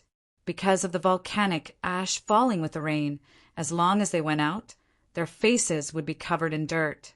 They even had to use a purifier indoors. The most unfortunate thing was that all the airports were grounded. He couldn't leave even if he wanted to. Furthermore, it would be sealed for at least a week. The eruption of Mount Fuji didn't just affect Tokyo. Almost half of Dongying was affected. More than 20 airports were grounded. If Chen Zhao wanted to leave Japan, he had to go to another city. Speaking of which, Tokyo was really a bit chaotic right now. Because all the shops were closed, some lawbreakers began to run rampant. Of course, Chen Zhao didn't plan to return to Los Angeles for now. There was one thing he hadn't done yet.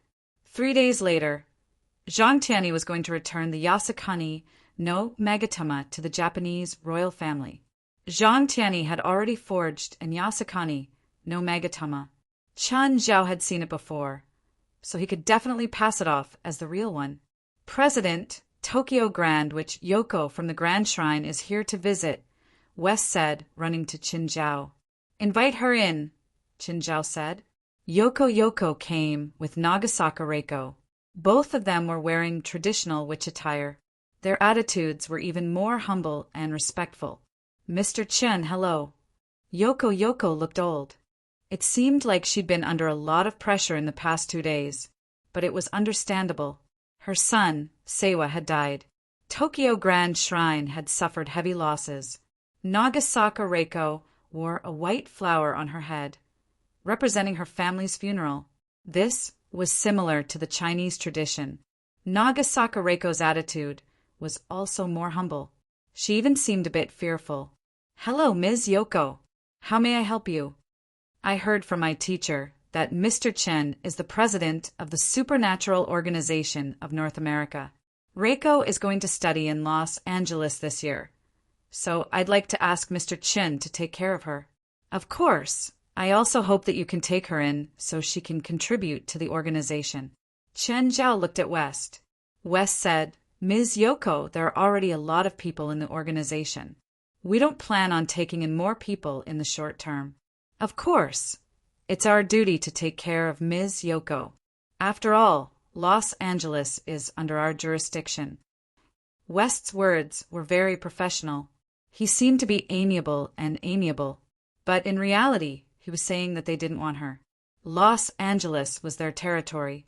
If she behaved, everyone would be fine. If she caused trouble, they wouldn't give face to anyone. God King of the Nine Heavens. Chapter 1729. How smart was Hikari Yoko? Back then, she had gone to China by herself. That was still a time of war. China and Japan were like fire and water. Hikari Yoko had relied on her own persistence to make Zhang Tianyi accept her as a student. Now she saw Chen Zhao again. Of course, she couldn't be his student again, but her granddaughter could. The Tokyo Grand Shrine had suffered heavy losses. It would take at least 20 years to recover, and her granddaughter, Nagasaka Reiko, was bound to take over the Tokyo Grand Shrine. If she could have a backer like Qin Zhao, then her position would be very stable. Even though Nagasaka Reiko had a pure bloodline after she died, then the other branches might come to take over. Whether it was the royal family or a shrine like theirs, it was a problem that couldn't be ignored. Just like how she had taken over the position of witch back then, as a woman with a different surname. She had married into the Nagasaka family. She had received difficulties from the other branches of the Nagasaka family. If Zhang Tianyi hadn't been there to support her, at the time, she had doubted if she could have persevered. And in the future, Nagasaka Reiko would definitely encounter the same problem as her. Even her bloodline couldn't defeat the ambitions of the other branches. So, she had to prepare for Nagasaka Reiko. Back then, Zhang Tianyi had supported her.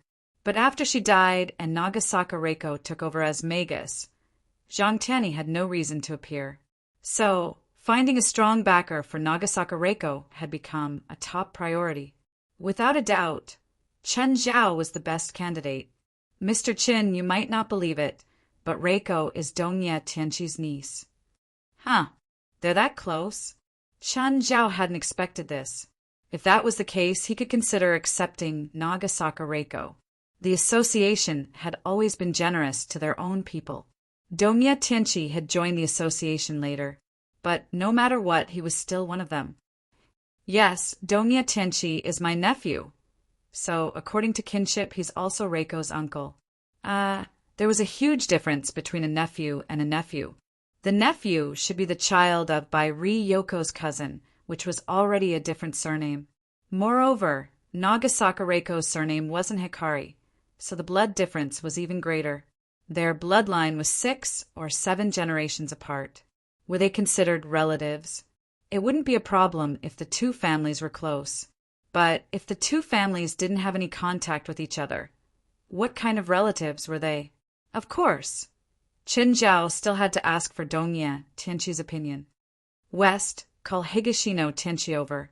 After all, Higashino Tianqi is Ms. Yoko's nephew. Since Ms. Yoko is here, how can he not pay a visit to his elders? Yes, guild leader. West was actually going over to ask for Dongya Tianqi's opinion. If Dongya Tianqi was willing to be the guide, it would not be a problem for Nagasaka Reiko to join the association. After all, Dongya Tianqi had made contributions to the association. Together, Dongya Tianqi and Genkura were equivalent to a master blacksmith. It had a very important function in the association. A few minutes later, Dongya Tianqi arrived. When Dongya Tianqi saw Hikari Yoko, he immediately greeted her with the etiquette of a junior. The Japanese were more serious about status and seniority. Of course, Dongya Tianqi's salute was also a show of his attitude. Thank you, Auntie Yoko, for taking care of me in the past. I will always remember it. Don't mention the past. Yoko will be studying in Los Angeles soon. Please take care of her then. Yes, I will. Don't worry, Auntie Yoko. Dongya Tianqi was very respectful toward Hikari Yoko. Then, Hikari Yoko and Nagasaka Reiko left. Dongya Tianqi, how is your relationship with your auntie? We don't talk much, but Auntie Yoko helped me introduce a bladesmith 30 years ago, so I am very grateful to her. Actually, she and Dongya Tianqi were not close. They had never even talked to each other, but she knew one thing, and that was if you planted 100 seeds, there would always be one that would sprout. In the past few decades, Dongya Tianqi was not the only person she had helped. Moreover, she had never thought that this seed would sprout one day and return to her. But reality proved that her decision back then was correct. Some favors did not need to be mentioned actively, because the more you didn't mention it, the more the other person would remember it. Hikari Yoko was too good at manipulating people. Actually, there were some things that both Hikari Yoko and Dongya Tianqi understood. After hearing it, Qin Zhao and West also understood. To put it bluntly, Dongya Tianqi owed her a favor. Unless Dongya Tianqi was willing to give up his surname, his family, and even his reputation. Otherwise, he would have to return the favor even if he did not want to. Actually, it's not a big deal to let the girl called Yoko join the association. It's not like there's no benefit in persuading her, West said. West said, Japan is a supernatural area. This will make it easier for us to come into contact with the supernatural world in Japan. We can also carry out missions and activities and develop our connections in Japan. Dongya Tianqi is also Japanese, Qin Zhao said. No, he's an American now, West said. He's already immigrated. Actually, Qin Zhao understood this too. Even if Dongya Tianqi had not changed his nationality, his connections in Japan could not compare to those at the Tokyo Grand Shrine. After all, it was a famous shrine in Japan and had an important position in the Japanese supernatural world. If Nagasaka Reiko joined the association, it would symbolize the alliance between the supernatural organization and the Tokyo Grand Shrine. Even if it was not the alliance, outsiders would not believe it. In terms of benefits, the advantages indeed outweighed the disadvantages. Dongya Tianqi, when Nagasaka Reiko comes to LA, you'll be in charge of observing her for a while. If you think she's okay, you'll be her referral to join the supernatural organization. Hi, President. Dongya, Tianchi, and Yoko Shiranui were old friends, but he also knew who he was loyal to. As long as it did not harm Qin Zhao and the association's interests, he obviously hoped to gain a favor. How's the situation in Tokyo these 2 days? Still chaotic. Not only are there criminals, but monsters are also very active. Any news of Tamamo, no Mei? Qin Zhao asked. To be honest, after Tamamo, no Mei escaped from the forest of Aoki Plains.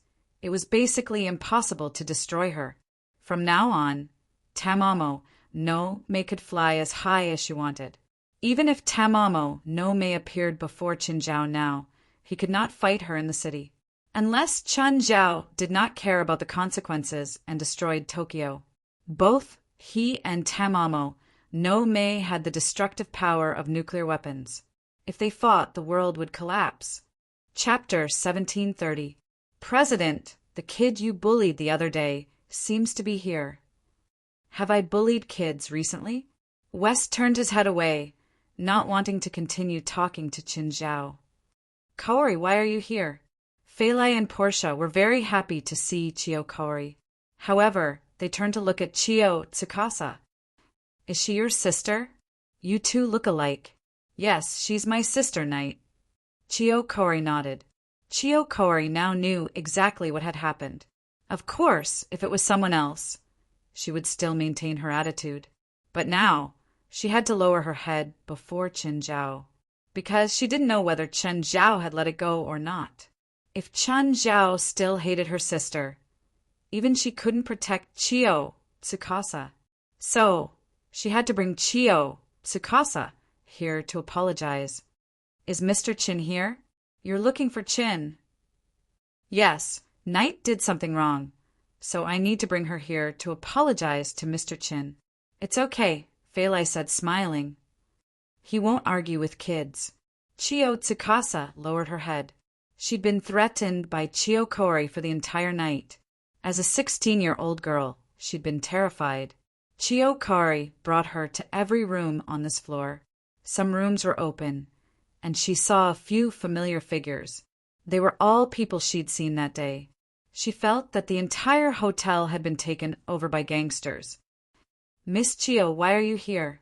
Qin Zhao walked in with a smile and asked, even though he already knew the answer. Mr. Qin, I'm very sorry for the previous offense.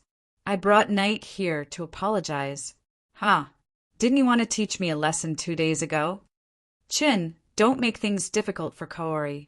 Feilai couldn't help but say. I didn't make things difficult for her. When did I make things difficult for her? Yeah, Portia said. The boss has always been tolerant. He won't make things difficult for Kaori. Qin Zhao pursed his lips. Feilai and Portia teamed up. He clearly couldn't do anything to Chiyo Kaori and Chiyo Tsukasa. Forget it. If there's nothing else, please go back. I won't pursue the past. Qin Zhao didn't plan on making things difficult for them. Qin Zhao wasn't an emperor. He couldn't kill anyone's family just because they offended him. Smokey, stay and talk to us for a while. That damned volcano has been erupting for the past 2 days, so we can't leave the hotel. Now, the entire city of Tokyo was gray, and through the glass windows, one could see the embers falling like falling snow. But it wasn't snow, it was volcanic ash. Inhaling it into the mouth and nose will cause respiratory damage. During these 2 days, every hospital in Tokyo was packed with people. All of them were symptoms caused by inhaling volcanic ash. Of course, Qin Zhao wouldn't let Feilai and the 2 kids go out in such a situation. With this kind of air quality, Qin Zhao really wanted to take his family away from Tokyo. This situation would not be alleviated until the next rainfall. The eruption of Mount Fuji brought immeasurable economic losses to Tokyo and even the entire Dongying. Chiyo Kaori looked at Qin Zhao, who shrugged and left the room. It was better to give the room to these women. He did not intend to stay here and join in the fun. President, look at the TV. I don't understand Japanese. What's there to see? Tokyo TV's program, West repeated. Chun Zhao glanced at West and turned on the TV. It was a talent show. In the show, the beautiful contestants all showed off their talents, singing and dancing. West, if you're lonely, go find a woman yourself. Henry has been to those places before. You can ask him to take you there. West rolled his eyes. I'm not asking you to watch this. Then which one? Just then, contestant 99 walked to the front of the stage. This woman was very beautiful, and her figure was perfect, especially her pair of long legs, which left a deep impression on people. After introducing herself, contestant 99 started to show off her talent. She danced a piece of dance full of ancient charm.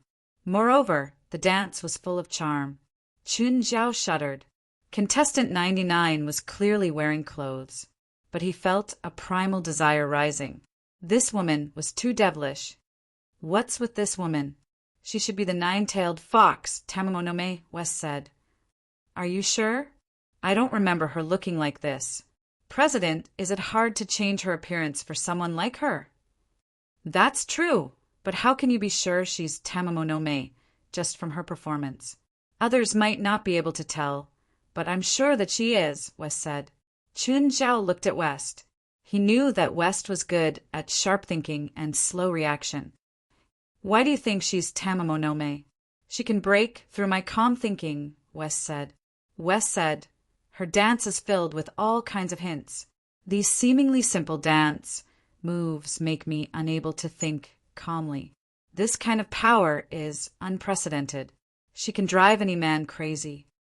Hearing West's words, Chun Zhao couldn't help but become serious. But then again, even if she was Tamamonome, he couldn't do anything to her. Perhaps she knew this, which was why she'd appeared. She might even let people know of her existence on purpose. But those who could find out her identity might not dare to expose the truth. Because if the Japanese government found out about her identity, they'd definitely start a war. If Tamamonome caused a ruckus in Tokyo, in that case the problem would be huge. Tamamonome was like a moving nuclear warhead. The spiritualists in the spiritual world knew, but the government might not.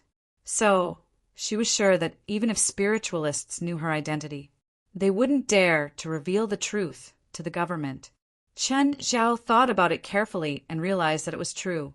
Even Chun Zhao didn't dare to reveal her identity. Whatever, Chun Zhao said, unconcerned. What does she want to do? It has nothing to do with us. It wasn't worth it to continue chasing Tamamonome. Plus, he'd experienced the battle in Aoki Plains. Chun Zhao felt that he'd already paid back everything he should. It was impossible for him to fight Tamamonome to the death again. The talent show was recorded and ended with Tamamonome's victory. This was within Chun Zhao's expectations. After all, those mediocre women were facing a peerless great demon, and the charming Tamamonome again. All the women in the world combined might not be able to compare to her. God Emperor of the 9 heavens,